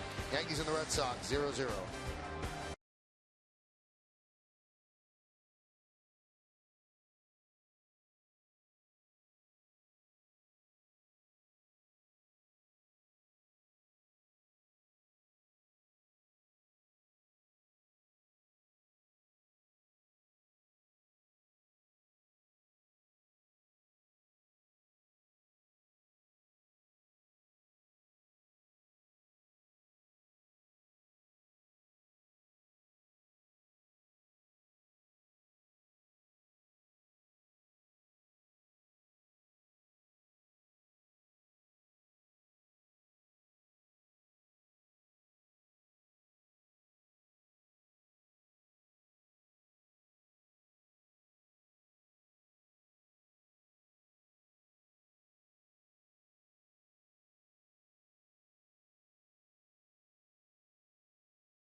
16-game Friday, Saturday, and Sunday plans are now available for the 2012 season with 3 different plans. You can use whichever weekend day works best for you. Field level plans start at just $75 per seat per game, and new locations are available for 2012. For information on the different plans, visit Yankees.com or call 212-YANKEES and make plans to spend your weekends at Yankee Stadium.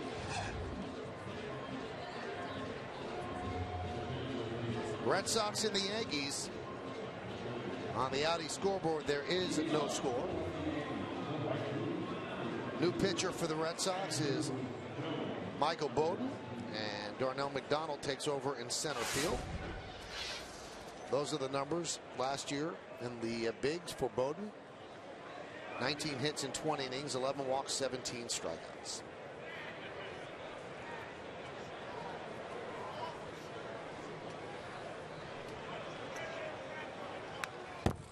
Andrew Jones fouls it back. He's looking for that fastball. Well, when you're a fastball hitter, you sure don't want that first pitch fastball to get away from you.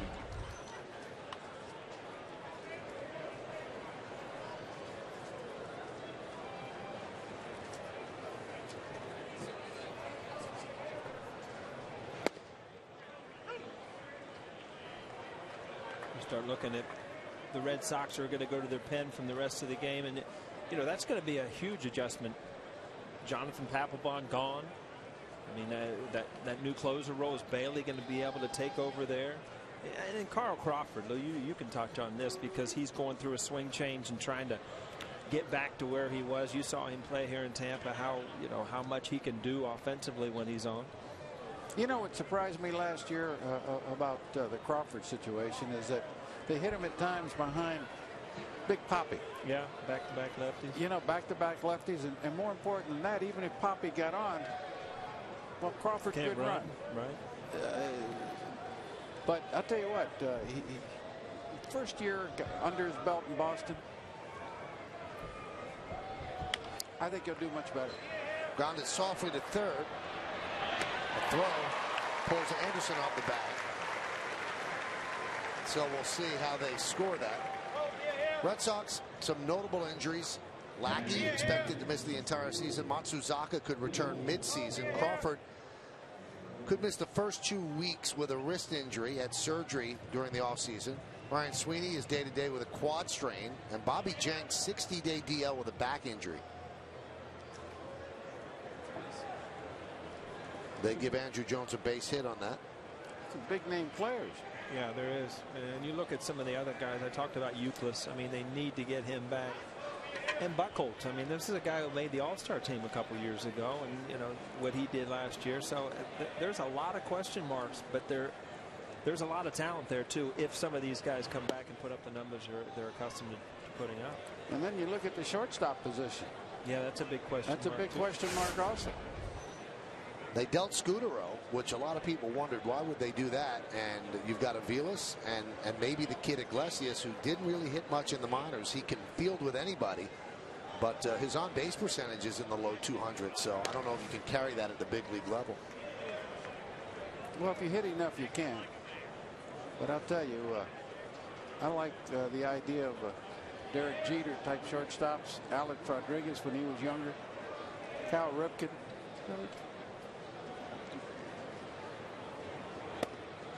There's a strike. Red Sox had one of those with Nomar. Yeah, there was that generation with Alex and Jeter and Cal and Nomar, where your shortstop were your 2 and 3 hole hitters too. That were huge production. Boy, they really did. They redefined the position in baseball. And I used to talk to Michael about years ago, and I never understood it because when you go back to even high school baseball, college baseball, who was your best players? Your best players were your shortstops. And then all of a sudden, the major leaguers, they were there just to play defense, and hit 250 for you. So you've gotten back to your better athletes, your better hitters are shortstops. Well, Cincinnati, Eric Davis.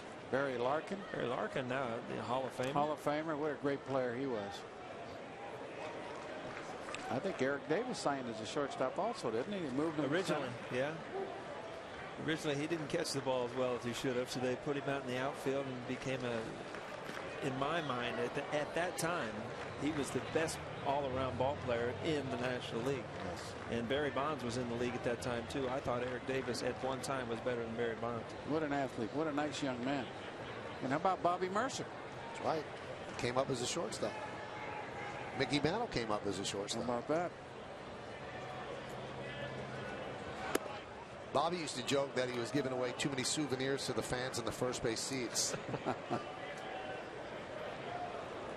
Well, it's obviously the most demanding position to play on the field. You've got to have great hands. You've got to have range. You've got to have a good arm. You can't bobble the ball and throw the runner out. Second base, you can do that.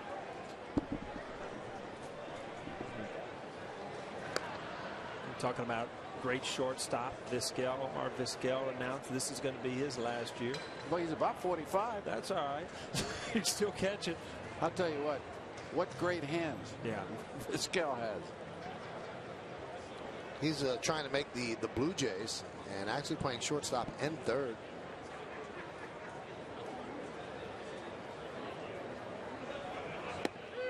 Yeah, Strike he was in Chicago the past few years, and he can still hit the fastball. He has a little more trouble, believe it or not, with the off-speed pitches, but he can still get to the fastball pretty darn good.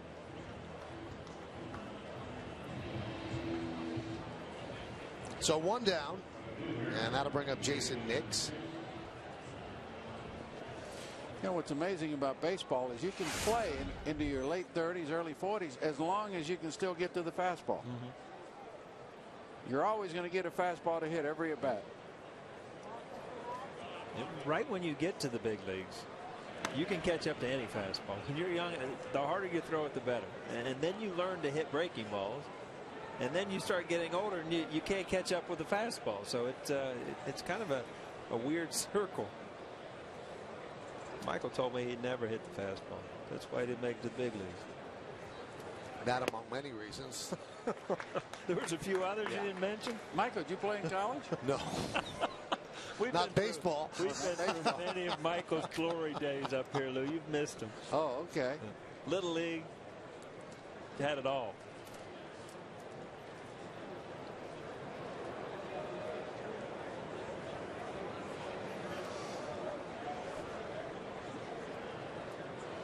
The 0-1. Bowden throwing hard. Count 0-2. Now, was your ability to hit the fastball gone when you decided to hang it up as a player? No, I could still hit the fastball, although I shortened my swing quite a bit. I didn't hit the off-speed pitch all that well, but I could still get to the fastball. How old were you? 41. 41.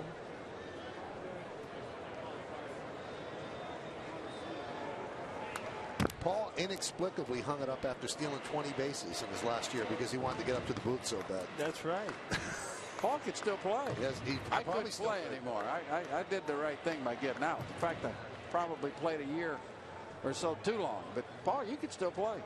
Yeah, you know, it's funny. When I got home and it was all over, I looked back a couple years later and I thought, you know, I could have taken another role of playing 3-4 days a week against righties. Like Ruben Sierra came back and did a really good job for the Yankees. But, you know, it just, when the time comes, when you've had it. I think mentally playing in New York, you get more tired than you do physically. I mean, it wears on you. Nick's down looking. Well, there are more expectations. Yeah.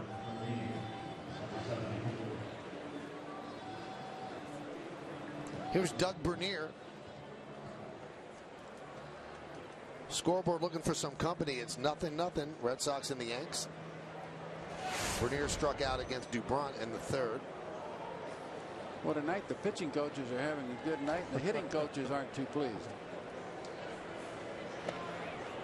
Talking about hitting coaches, my first cousin and godson is a hitting coach for the Red Sox. Dave Magadan. Yeah, David Magadan. Yeah, he was a great hitter. He was a good major league hitter, and you look back, he was one of the better college hitters of all time, numbers-wise, and some of the stuff he did. Alabama? Yeah.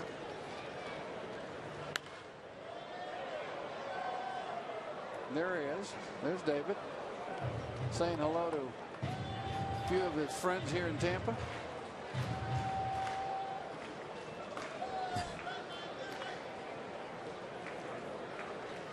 Now with First Cousins, I had a little bit of a temper, and he was real even tempered. Yeah. I tell you, you think about growing up here, and you were born and raised and grew up here, right, your whole life? Yes. I mean, you saw the Reds coming in, Al Lopez Field, some unbelievable players, Gooden, Floyd Yeomans. I mean, all kinds of guys have come out of here. Good baseball team. Well, it used to be the Tampa Tarpons, and I remember Pete Rose hitting 33 doubles in the Florida State League, or 33 triples, I'm sorry, in the Florida State League back in 1960, 61 in that area. Yeah. I played for the Tampa Tarpons over at Al Lopez. You did? Field. Yeah. The A-ball team. Boy, it was hot. That summer league here in Florida is hot. Yeah, yeah.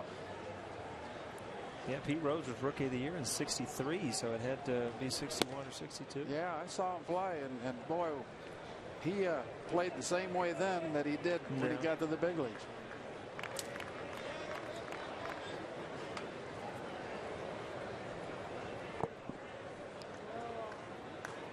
Tino Martinez from Tampa, Gary Sheffield from Tampa. Yeah, Fred McGriff, Doc Gooden, Tony La Russa. Yeah. Al Lopez was the first one. Got to be something in the water, Lou. Well, I'll tell you what, the weather's so conducive here, and they have great programs year-round to play baseball. Yeah, you talk about a disadvantage, and you look back, and I look back at high school. You know, you're a third-round, fourth-round pick, and you look at all the first-round picks are all Florida, California, Texas.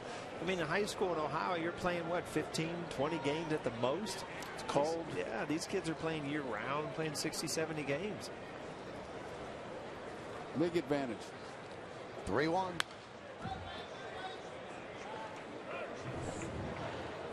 3-2 count with 2 outs. So Jones will be going from first.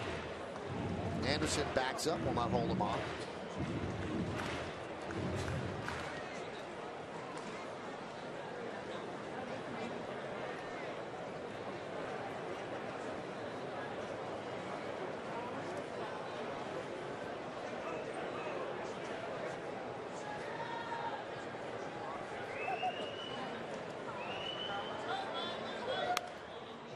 Fouled away. Well, he's getting good pitches to hit, just not getting through them.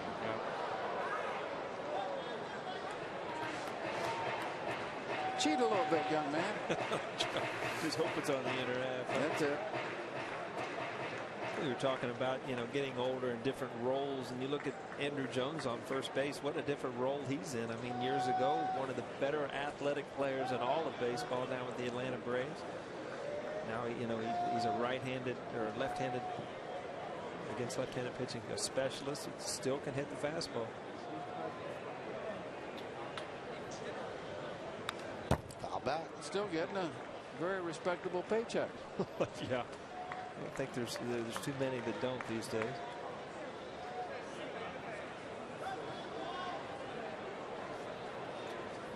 I'll tell you what, when I drove in from the airport today and you go by all the old spring training fields, you know, those are where you were. I mean, there's some hard times down there. I remember running wind sprints and miles and all kinds of stuff back with the old Cincinnati Reds. We used to train here in Tampa. 3-2. Swung on and missed. So Bowden strikes out the side after the infield single by Jones. Yankees lead 1. When we come back, Jack Curry's going to tell us everything that's going on in that Yankee clubhouse. Look, he's scribbling it down right now.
Curry was scribbling on that pad. He was scribbling, "Get me Nova," and he got Nova. Jack?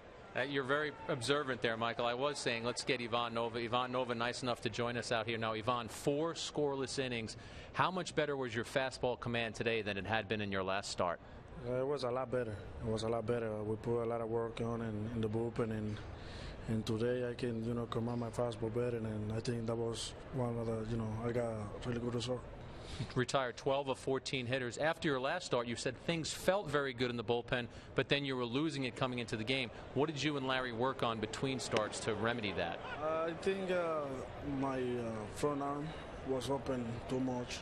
The bullpen is quick and it's short, so in the game it's kind of like wide. And we've been working on that, and I think I didn't do it really good today, but the command was there, so we got to keep working on it. The fact that you had a couple of starts that you weren't happy with, to come out here against the Red Sox, a team you're going to see a lot this season, how important was it for you to walk off that mound feeling as comfortable and as good as you did today?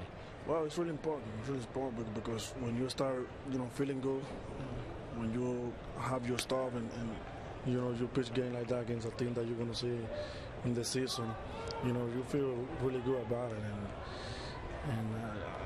I wish I can take it. I try to take it to the next start that are coming next in the 5 days. Now, last question. You won 16 games last season, but Joe Girardi has said so far that Sabathia and Kuroda are the 2 guys who have a spot locked down right now. How much of a competition do you feel like you're in here right now to just cement your spot? Always a competition. I don't care if I win 16, 20, it don't matter. You got to come with your mindset that you have a competition and that you got to fight for your spot all the time. And like I said before, that's the way that you're going to have a good result. Michael, back to you. Thanks, Jack. And we'll get back to Jack in the bottom of the inning to get some more information around the Yankees. And Nova is so composed for a young kid, never gets flustered. He's like that on the mound, what you talked about, Paul, and very calm when he gets interviewed as well. Wonderful mindset. Competing for jobs, even though he won 16 ball games. Yeah, if you think about it, there's not too many organizations out there right now that he'd be competing for a job to be in the rotation. I mean, it goes back to what you said, Lewis, how strong their rotation can be, how many young arms that they got coming up. So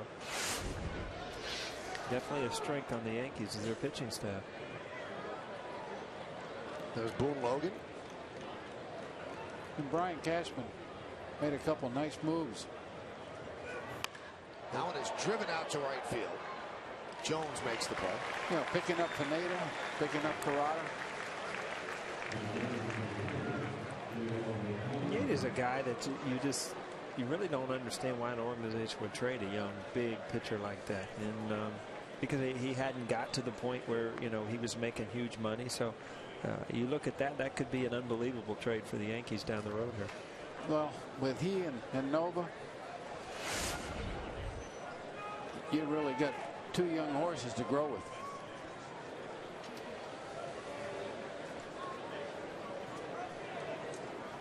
Here's Ellsbury.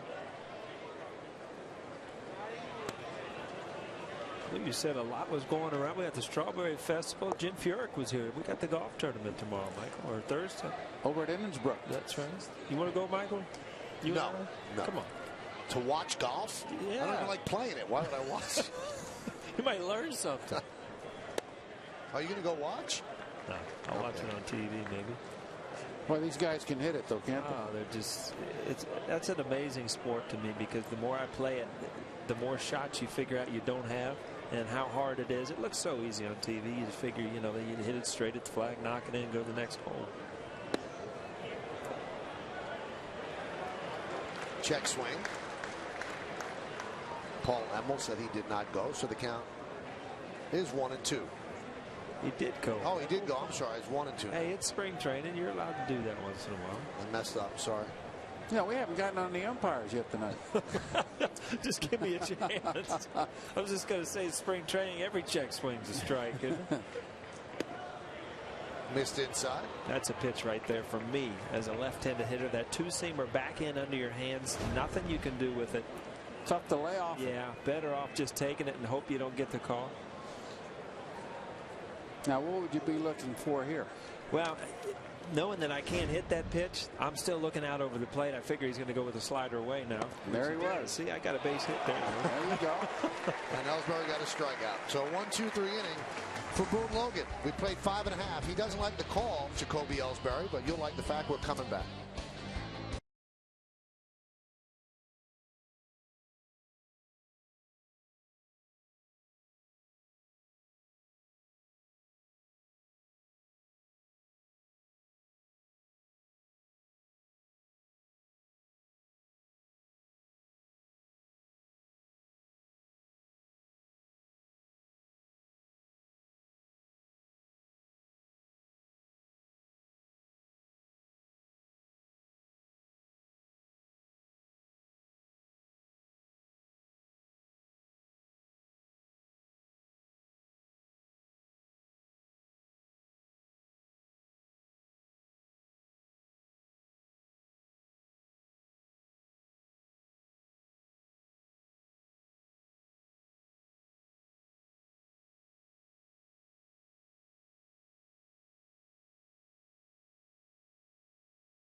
It's time for the game summary presented by Lincoln. Not much to summarize. Yankees have 3 hits. Red Sox have 2. Yankees have committed an error. Dubront 4 scoreless innings. Nova 4 scoreless innings. Rivera came in, second appearance of the spring, 1 inning, and did not allow a hit.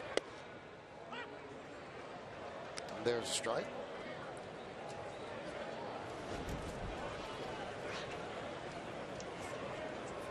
Vicente Padilla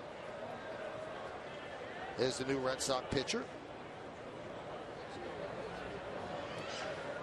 Now let's check in with Jack Currigan. Jack, I noticed in the opening lineup the Yankees had Eduardo Nunez, and then he was scratched. They put Bernier at short. What's the latest on Nunez's injury? Right, Michael. He was in the starting lineup. I was actually standing behind the cage watching him take BP, and he took one swing, and something just didn't feel right with that bruised right hand that he has. He looked over to Kevin Long and Joe Girardi. They took him out of the cage. Nunez wanted to keep going and wanted to try and play, but the Yankees immediately scratched him from the lineup. He hasn't played in a game since March 5th, but all of the tests that the Yankees have done on the hand have come back negative. It's just a pretty bad bruise, and he's not able to get all of the pain out of there. Girardi said, listen, we have a lot of time to play with right now. Let's use it while we can. Nice play there by Lars Anderson, taking a base hit away from Brett Gardner. Now, you also, today, we did a lot of our interviews for our preseason special. You actually sat down Jeter and Rivera together. That must have been pretty neat for you, Jack. You know what, Michael, it was because I've covered both of these guys since their rookie years, and I can honestly say I've never had a dual interview with Mariano Rivera and Derek Jeter. So for the purposes of our show, which will run on March 27th, we were able to get both of them to sit down, and what I took away from that was just the unbelievable respect and admiration that each guy has for the other one, and how at a young age Jeter saw how unflappable Rivera was, and he said, you know what, I want to be that kind of player. I want to be the guy who goes out there, who doesn't get rattled, who doesn't get nervous, and he said Rivera kind of led the way for him because he was simply so unflappable on the mound. Not to give away the whole show, but did you break down Rivera? Did he tell you whether he's definitely retiring or not? I tell you what, the answers that he gave, it was talking about a guy who sees the finish line. He didn't want to specifically say that 2012 was his last year, but as he talked about Derek Jeter and their relationship and how it can't go on forever, you take away from that that this is a guy who does see that the finish line is near. David Robertson walked into the clubhouse today, and I was shocked when I saw him. He wasn't limping at all. What's the latest on his foot injury? Right, Michael. He got rid of the boot yesterday. He wasn't limping today. And I think right now for him, again, it's the Yankees just being cautious. It's a foot injury, so we know with a pitcher, it's his right foot. That's the foot that he would be pushing off on the mound. But he feels very good. He said he doesn't think there will be any trouble with him being ready for opening day. And that's what the Yankees want to hear. Again, they have time to get him ready for opening day, and that's what they need right now. We heard a bit of the interview that you did with Dustin Pedroia. What's his take on this Red Sox team? Well, Pedroia was funny, Michael, because I started out by asking a question about September, and he smiled and said, perfect, you had to go there, right? I said, listen, you've answered this 1,000 times, I'll be 1,001. And he said, you have to figure out a way to put that in your rearview mirror. And to his credit, he said, it's not easy. Listen, that was a heartbreaking ending to our season. But he said you go forward, you have some new faces in the clubhouse. I mean, you look around, the Red Sox have a new manager, a new general manager. They're going to have a new shortstop. They have 2 new pitchers in the rotation. They have a new closer, a new setup man. So there was a lot of changes, and he said you look forward to a positive 2012. Jack, thanks so much. As Alex Rodriguez strikes out, we've played 6 here in Tampa. The Yankees and the Red Sox, no score.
Get suited up for spring training at the official online shop of the New York Yankees with the largest selection of authentic spring training gear, including clubhouse caps and T-shirts, jerseys, sweatshirts, and more.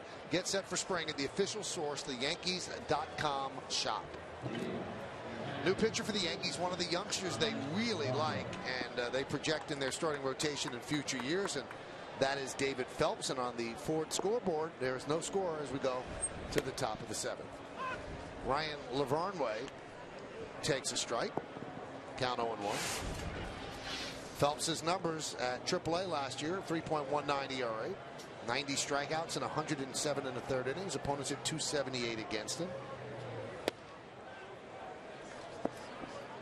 Now, Paul, I don't know if you realize this, but since we last did a game together, I have joined Twitter. And people really want you to join. But I told them there's no chance. You barely work the phone, so. Can you got to do that thing on the internet, right? No, you can do it on your phone. On my phone? Right. And I'm at Real Michael K if you want to follow me. But I do want to tell you, at Real Michael K is the name. Okay. But there's a listener. His name is Tino Knows Best. That's his handle. But his real name is Santino Thomas. All right. And you'll like this. Michael, I love Paulie. One of my favorite Yankees. That one is laced to right field. One away. One of my favorite Yankees. Check this out. I even have his number tattooed on my back with the word Warrior. What? How about that? Tino knows best. Wow. I don't know if that's best, but that's pretty impressive. That is number 21 in Is that Warrior. permanent? That's permanent, That right? is Sharpie. So Twitter Nation wants you to join, but I don't see it happening. We'll have a little Twitter class tomorrow. All right. You we'll show me how to do this? Yeah, I will. People would love to have you on. Here's Middlebrooks, and there's a strike. Lou, I take it you don't have a Twitter account? No, I don't have a Twitter account. I don't really email. My wife says I'm way behind times. You got a fancy phone, though. I've seen that, but you don't email, right? I don't email and don't Twitter. I'm not on Facebook. No, I don't. Believe me, I'm with you. You keep a low profile. Yeah, low profile. The 0-2. Still 0-2. Still pay my bills the old-fashioned way. Write a check, put a stamp on the envelope. I like it. They still got those? Huh? They got checks?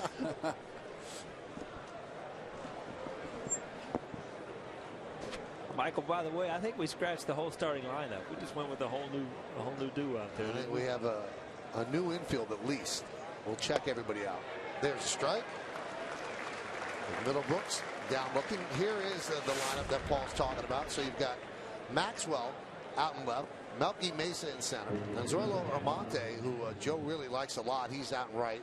Joseph Pena, Adams, and Vasquez third to first, and Gustavo Molina behind the plate with David Phelps on the mound. And Gustavo is no relation to the catching Molina brothers.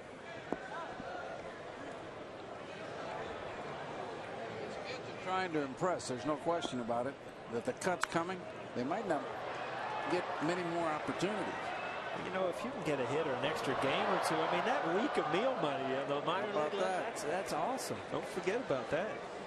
When you come in as a minor leaguer and you get that first week of meal money, you think, man, this is unbelievable. And you'll work and work to get that extra week. Boy, it changes a lot when you go across the street, doesn't it? A lot of things change, yeah. I don't know what it is now. I think it was like $12 a day in minor leagues when I was in minor boy. leagues. It's a little higher than that now. Yeah.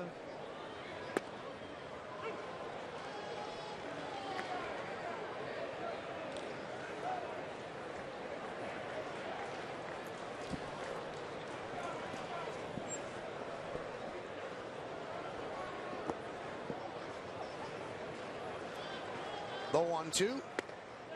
See ya. Impressive performance by David Phelps as he retires the Red Sox in order. 1-2-3. It's time for the 7th inning stretch at Steinbrenner Field. Still looking for the first run of the game.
Later tonight, stay here after the game for the Yes Network special event, 10 Years of Yes. It's the story of the magic moments and remarkable people that made up our dramatic first decade, including memories from the athletes, the fans, and the personalities who witnessed history.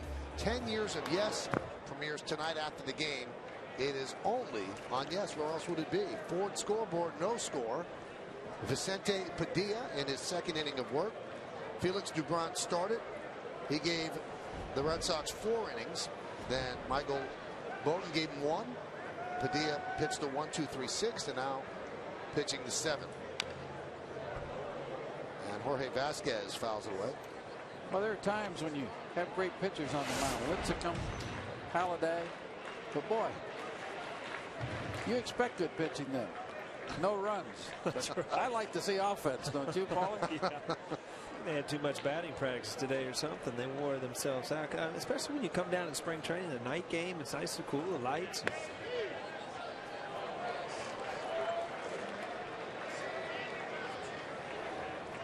I'll tell you what, can we see that pitch again? It looked outside. Let's see.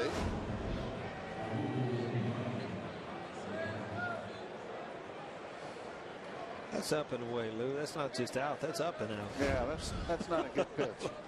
That's the one you're looking for? Yeah. There's the old Eephes pitch. Well, Padilla's been around a long time, Michael. Crafty right-hander. The Dodgers last year won a Don Mattingly's. Okay. Grounded to second. 2 away.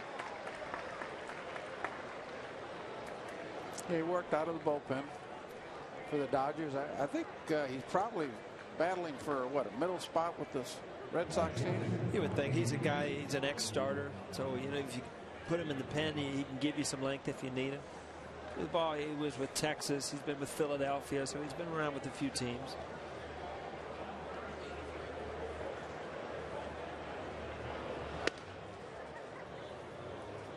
Get a look at Almonte, who Joe Girardi has been raving about. A lot of people in camp like what they see of this kid. Zoilo Almonte. If you look at his hitting mechanics, he starts off with open stance. He loads it up like Cano. Now, Cano does a little more with the ball, but Robbie's a little bigger, a little stronger. But you're right. His stance does look a lot like Robbie's. Yeah, he lays that bat right on the shoulder, nice and quiet like Robbie.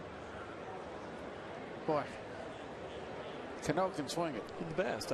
In my mind, he's the best pure hitter in the American League right now. And he just, when he's going to all parts of the field, and he doesn't, you know, every once in a while he'll get in a little home run drought where he'll try to start hitting some home runs and he'll try to get a little pull happy. But boy, when he's going well, I just there's nobody I enjoy hitting as much as Robbie.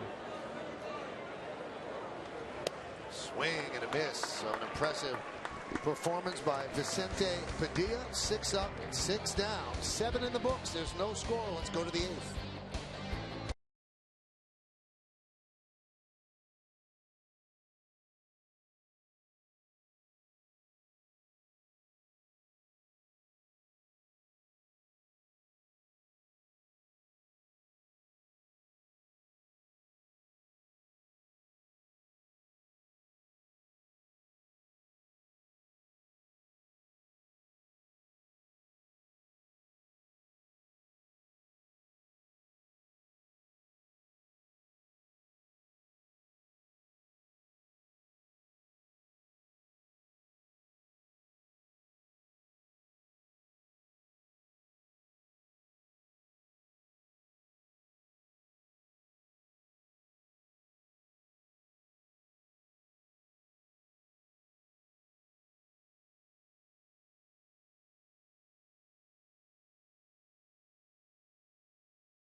Darnell McDonald will lead off the 8th inning against Phelps, and he wraps one into left center field, a base hit. Melky Mesa cuts the ball off and will hold McDonald to a single. Now, Paul, this is a lot of pressure. It's your first broadcast of the year, but it's time for you to do the disclaimer. I know you've been right out of here. Right here, go. This copyrighted telecast is presented by an authority of the New York Yankees and may not be reproduced or retransmitted in any form. And the accounts and the descriptions of this game may not be disseminated without the express written consent of the New York Yankees. Now, what did that even mean? I just read. It means that people can't take this game and sell it. That's what it means. How do you do, Lou? I thought he did very well. Surprisingly well. There's a few words in there that I don't use very often. Well, disseminated. Have you ever thrown that out there? No, I don't. I like the word. Josh Kroger reached on an error. Also stole a bag and grounded out to first. Yeah, I'm gonna have to come up to the booth with the dictionary. Michael's got it. Whenever I got a question, I just go, take your phones off and ask Michael. It's all in that head of his over there. It's a big head, as you tell everybody. Got a lot of knowledge in there. You cannot imagine all winter in New York how many times I hear your name. I'm walking the street. O'Neill's right. Your head's big. Well, like I'm making something up. That's all right.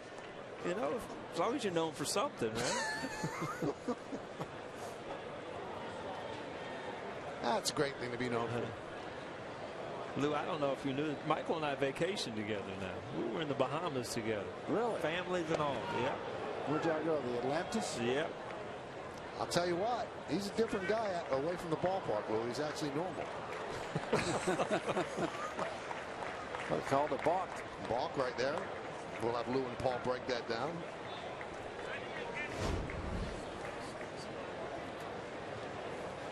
Well, they've been on the box tonight. It's just, he didn't step. Yeah, that's a little spin move. That's not. That's illegal. Yes.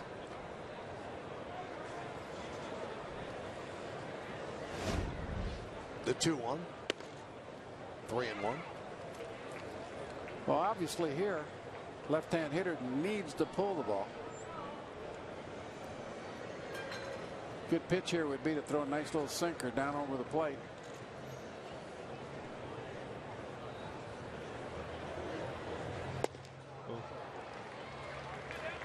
Now I'm curious, spring training game, you guys both playing. You're a right-handed hitter, so you're probably better to ask this, Lou. Would you still try to hit it to the right side, or are you trying to get a hit in the spring training? Well, you're still trying to win a baseball game. It's 0-0 here in the 8th inning. Your job as a hitter is to advance the runner here. You're going to have to do that during the season, so you might as well get it done here in the spring.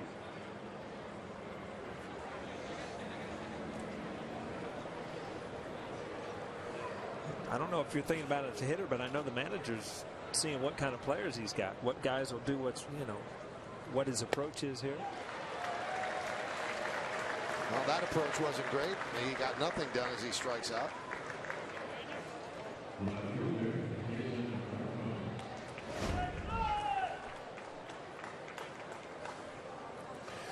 The runner at second base keeps looking at the third base coach like he wants to steal a base, possibly. McDonald has pretty good speed. Here's Jason Repko.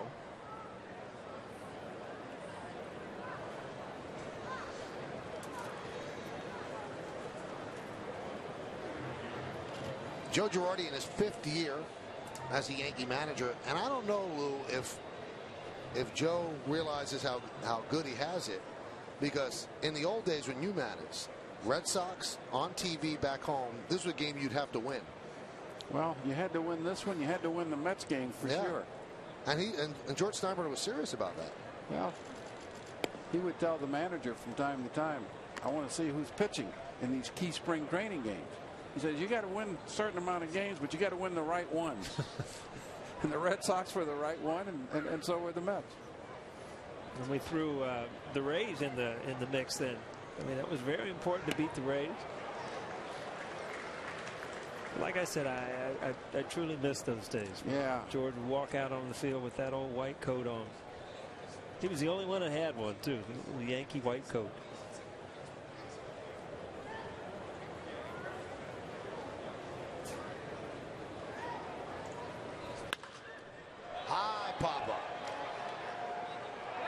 Joseph struggled but made the play for the second.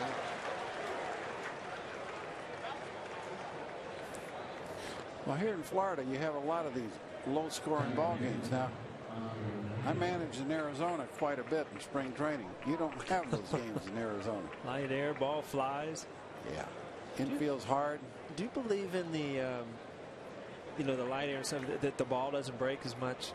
Do you believe that? I believe it, Yeah. yes. Sliders and breaking balls, because I don't. It's a little tougher for pitchers to get their breaking ball to snap, get that good rotation.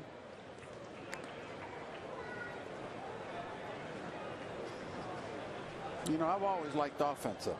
Right.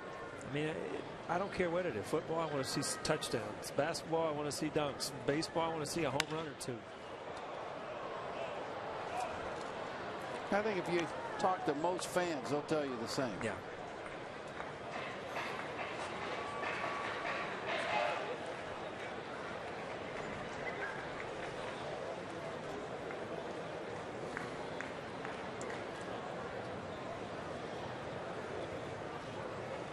The 1-1. Oscar Tejada fouls it away.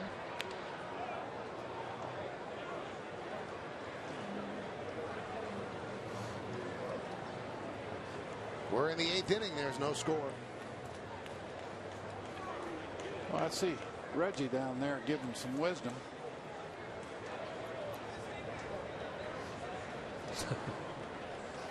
Saw Yogi earlier in the locker room. That one is chopped to first. And that'll do it. As Phelps gets out of a jam. No runs a hit. No errors, 1 man left. And Reggie's talking to Kevin Long.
A lot of ground balls, a lot of outs, Michael.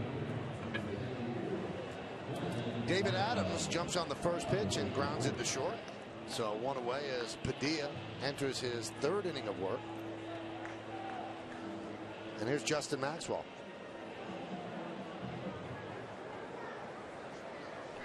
This kid's got some pop, Paul. Let's see if we can get one up in the air.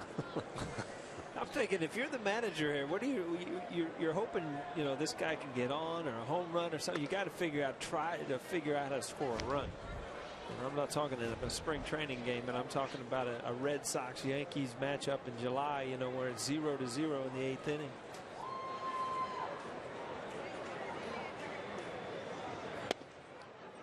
Padilla's throwing the ball well tonight. 92 with a little sink. Got that big old doofus pitch, lop curveball.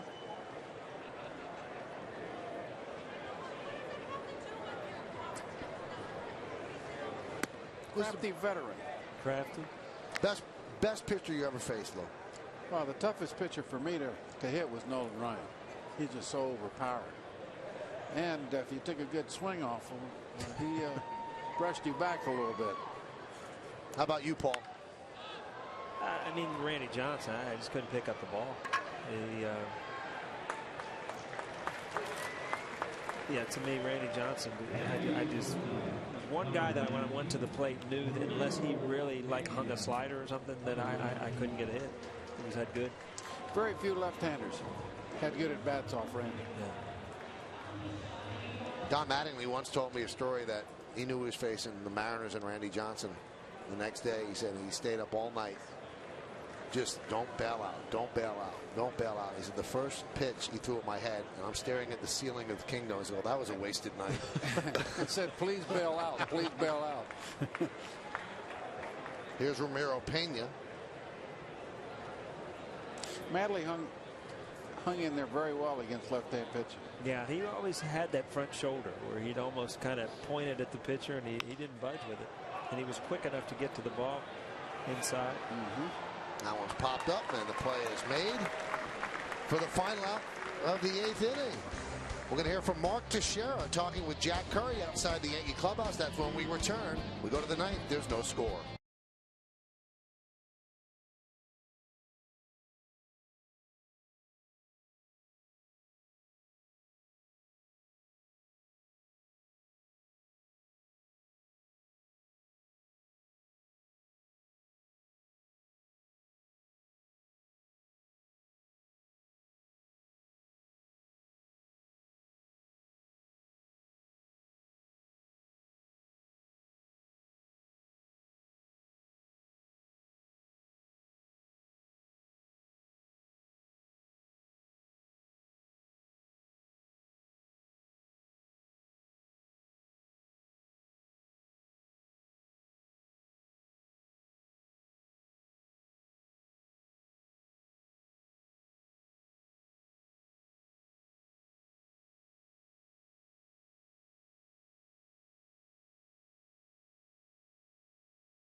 We go to the 9th inning. David Phelps in for his 3rd inning of work. Moments ago, Jack Curry caught up with Mark Teixeira. Thanks very much, Michael. And Mark, when you look at what you did in the offseason, a lot of conditioning, you came into camp leaner. What were some of the things that you did? Drank a lot of raw juice. I met the guys from the juice press, and they got me turned on to just eating a little healthier, a little cleaner. And for me, it's a long season. And to be a few pounds lighter, it's going to help me on the base path. It's going to help me recover, and hopefully it'll help me play well deep into October. And you're drinking that juice. I saw you drinking it in the clubhouse today, right? Yeah, I love it. Juice press tastes good, and so I can eat healthy. I can have fun doing it. Energy is very important to me too. Like I said, 162. Having that energy is very important. When you're in spring training, do you have a checklist in your head? These are the things I want to feel comfortable with by April 6th. Yes. The last week of spring is really the only week I worry about results because I try to put myself in game situations the last week. Early on in spring, there's a lot of extra lifting, extra running, extra ground balls, swings. So sometimes you go into the game, you're a little tired, you're a little worn out. It's not really in-season game situations. But that last week, I really want to be ready to go. And now last question. You've answered a lot of questions about the shift because you said, hey, I might drop down a bunt. Now, we really haven't seen you do that yet this spring, but that is definitely something that's in your arsenal. Yeah, it's in the arsenal, and I just really haven't had the opportunity yet. Not a lot of teams shift during spring training. That's another thing. But I've been working on the bunt, so watch out. I'm going to break it out. That bunt is coming soon, Michael. We're all looking forward to it. Back to you guys. Well, thanks a lot, Jack, and thanks to Mark. And you just saw Pedro Siriaco hit a triple and then scored on an error. The ball got past Almonte, and then the race was on. Well, I tell you, as a hitter, inside out, it gets jammed. As a right fielder right here, you have got to keep this ball in front of you. Let it come up, hit you in the chest, anything. Tough break gets by him. Siriaco won the game yesterday against the Marlins with a walk-off home run. This is not a home run, but a triple, and he scores. They give the Red Sox a 1-0 lead. Yeah, that right fielder basically should have just played that ball on a hop, kept the double play in order. Young players got to learn.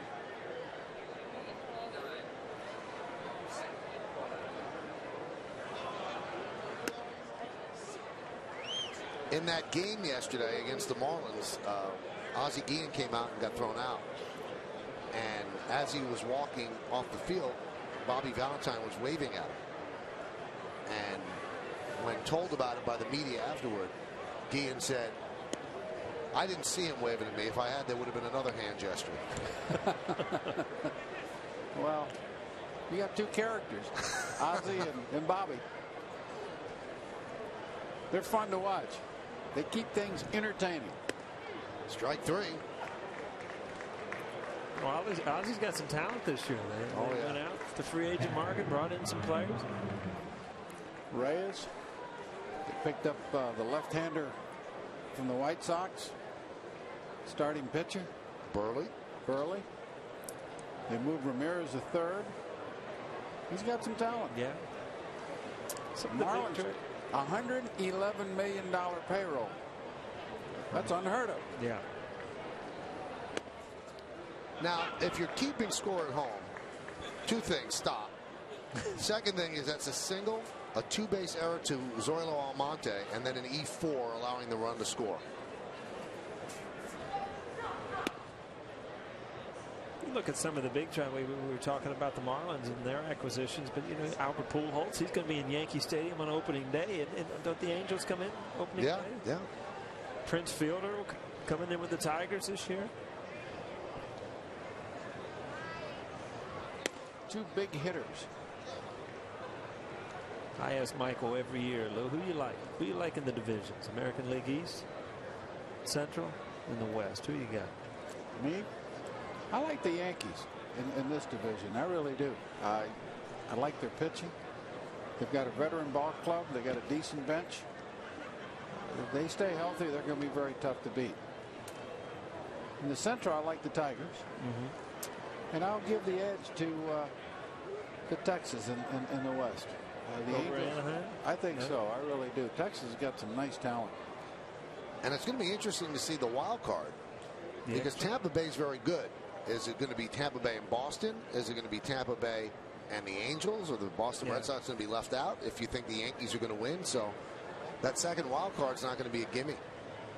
Yeah, that's going to affect the trading too. That trading around the All-Star break, people start getting rid of high player. I mean, there's going to be a lot of teams that are going to have a chance with that extra wild card. That might affect a lot what goes on with that trading deadline this year. I almost wonder if they should move the trade deadline to the end of August now. Because if you have the trade deadline at the end of July, how does a team know if they can? I mean, the Red Sox lost a 9-game lead on September 2nd. So why would you want to give away good players thinking you're out of it? You have no idea if you're out of it. Baseball addressed a lot of things, but one of the things that they didn't address during the offseason, and a lot of baseball people have told me this, it's ridiculous that games that matter down the stretch, you've got a 40-man roster in September. Yeah. You're playing teams that are playing kids, and those games mean something. It's wrong. And I know it means something to those kids to be called up. And they need to play to get experience, but at the same time, it's not fair. Joe Girardi has come up with an idea. He said, what you should have, he said, you should be able to call up people so they can experience Major League life, be around this team. He said, but then only allow like 28 players on the roster for the to games make a separate September. roster every night. Right. The NHL does something like that. It's just, and then the kids that aren't active, they're not in the dugout. But we saw some games in September last year that you didn't recognize. Joe Madden used 12 pitchers.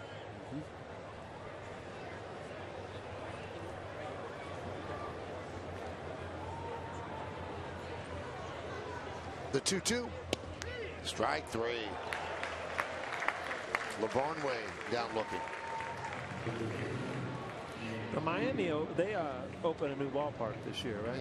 Now, St. Pete, they didn't. Weren't they trying to do something? Nothing happened. They've tried to get a new ballpark built here in the Tampa area. Right. It hasn't worked out. In Miami, though, they've got that new stadium. It's a dome stadium, but it's an open dome. Right. It's retractable. Retractable dome, yeah. Well, the Yankees are going to go to the bullpen. David Phelps went 2 2/3, allowed an unearned run. Right now, the Red Sox lead 1-0.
On for the Yankees, dealing to Nate Spears, the count 1-1.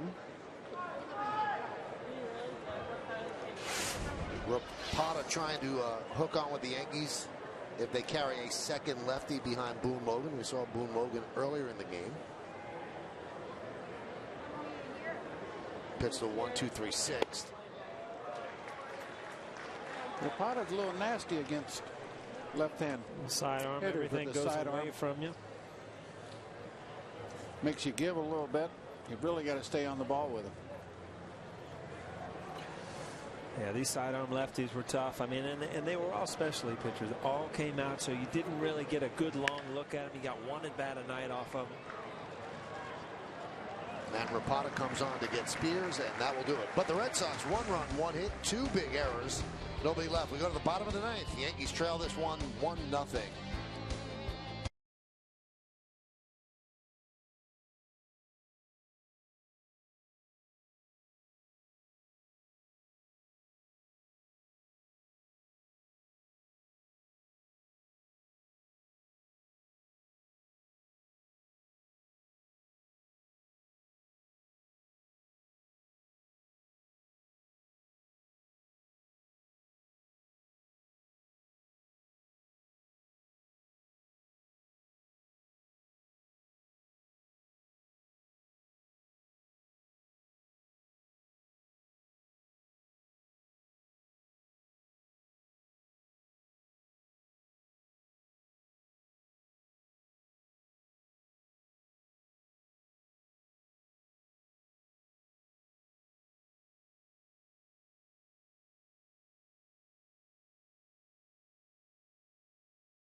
Not much to cheer about for that young Yankee fan other than pretty good pitching.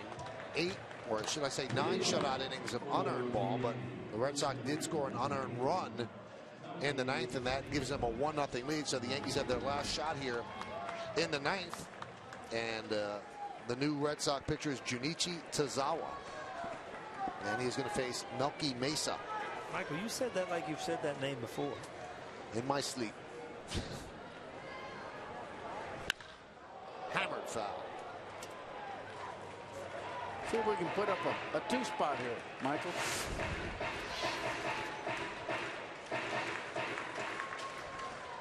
See what Tazawa did last year in the minors.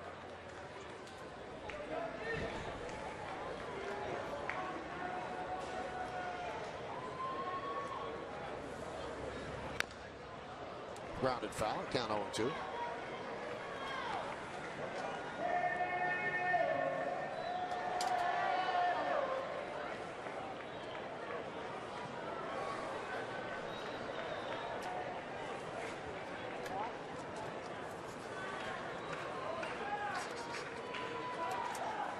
And the 0-2 pitch. It'll be interesting to see what Bobby Valentine does this year, because when he was in the ESPN booth doing Sunday Night Baseball last year, he really was very critical of the Red Sox and how much time their pitchers took to deliver pitches. And the main culprit is Josh Beckett. And when spring training started, Bobby kind of backed away from it a little, as Mesa swings and misses at some high cheese, saying, well, after talking to Josh, I realized that what he's doing is throwing off the hitter's timing, which is true, but it's still kind of against the rules. There's supposed to be a clock between pitches. Yeah, umpires have to take care of that situation. At the same time, if a pitcher gets that ball to home plate fairly quick, infielders and outfielders are more alert. They make better plays for you. So I can see Bobby's point, believe me. Here's Gustavo Molina. I guess the last thing you want to do, though, is anger your ace pitcher. He backed off a little bit. A little bit.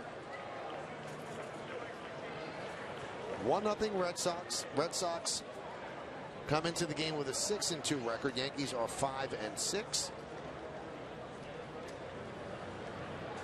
And the 0-1. 0-2. Those aren't very good swings off the breaking ball. No, that looks like he knows a fastball's coming, but it's really not coming. And it's a young kid that wants to tie the game, it looks like, wants to get a pitch. But, you know, you can't go up there looking for something. You have to recognize a pitch from a pitch.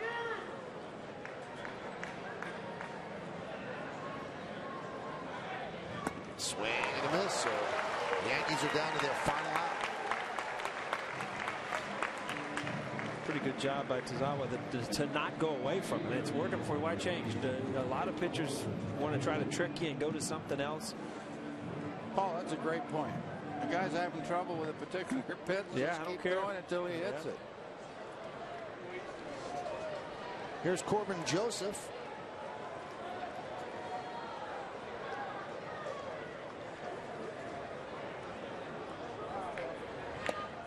And a strike. Red Sox are looking to flush out their bullpen, so those jobs are open out there. Tazawa looks pretty sharp. 93-mile-an-hour fastball.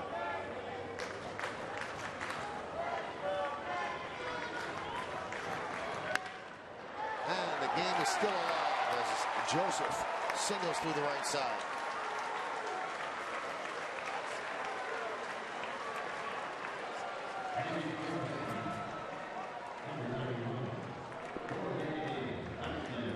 And that's going to bring up Jorge Vasquez, and the Yankees have a chance with him. Last year with Scranton Wilkes-Barre, he hit 32 home runs.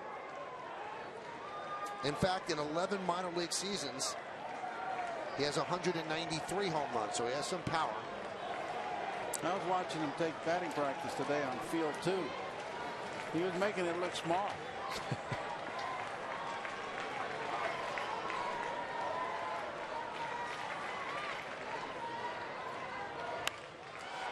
the difference, Michael. This is field 1. I was going to say, when they ever, when you used to get the list in the morning, and then they'd go through the names and so, Jeter, field 1, O'Neill, field 2. It's like, come on, man. What a hit on the main field. Now, you see, when I was with the Yankees in spring training in Fort Lauderdale, I liked field 2 because there was some shady trees out there behind the fence. You can go down and hide for a few minutes.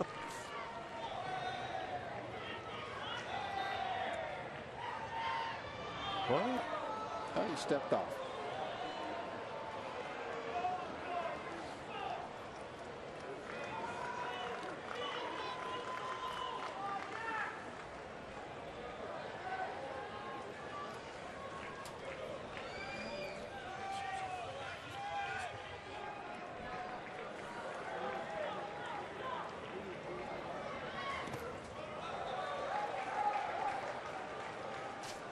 And the count 1-1.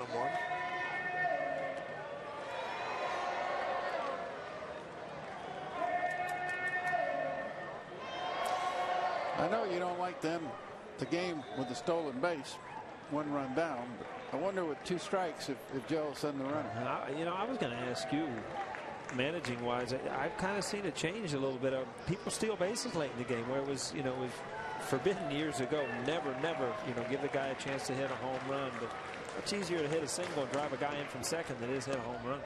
Breaking ball misses. If you got a good base runner on there, as many breaking balls as he's thrown, if you can get into a breaking ball count, it's kind of worth taking a chance. Usually you carry at least 1 base runner on your bench who can come in and pinch run also. It's a specialty.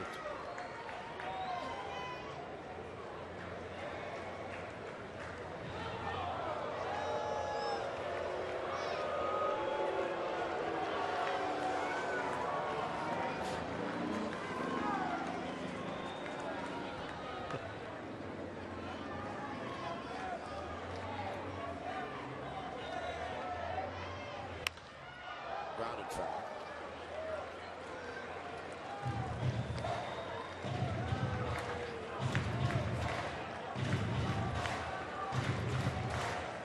You know, 2-2 count. It looks like he wants to get him out with a curveball, but he's afraid to go to a full count. You've got a fastball hitter up there. Full count puts him in motion anyway. Double score. You know, in this situation, when I played, I like to look for the in-between pitch, which is a slider. Well, here comes the slider right here. Swing. A miss in the dirt. Tag is made by Laronway, and that will do it as Tozawa strikes out the side, and the Red Sox win this game by a 1-0 score in the 9th. No runs, a hit, no errors, and 1 man left on base. So the Red Sox go to 7-2 on the spring campaign. The Yankees are 5-7. Let's take a look at the play of the game, which is presented by Delta, and it's the only run in the game. Pedro Siriaco lined the ball to right field. Coming on was Zoilo Almonte. He couldn't make the play. It gets past him. And off to the races was Siriaco, a throwing error by Adams. So a single, a 2-base error by Almonte, a throwing error by Adams, and that's it. That's the scoring of the game as the Red Sox won 1-0. 1-4-0. Yankees 0-4-3. Time of the game 2:46. Padilla the win. Tozawa the save. Phelps took the loss. Dubron pitched well. Siriaco a single, and he scored on the errors that we showed you. And more importantly for the Yankees, Nova had control of his fastball today. 4 innings, 2 hits, did not allow a run, did not walk a batter, and he struck out 3. Well, that's going to do it from here at George M. Steinbrenner Field in Tampa, Florida. Special thanks to Senior Producer Bill Bolin, Coordinating Director John Moore, Vice President of Operations Ed Delaney, our Supervising Producer Woody Fryman, and the Executive Producer of the Yes Network is Mr. John J. Filippelli. Join us again Friday for Yankees baseball as the Bombers take on the Washington Nationals from right here in Tampa. Coverage begins at 1 p.m. on the Yes Network. Once again, the final score, the Red Sox 1 and the Yankees 0. We've had a good time in the booth with Paul O'Neill and Lou Piniella. We thank Jack Curry as well. I'm Michael Kay saying see ya from Steinbrenner Field. Have a good night, everybody. So long.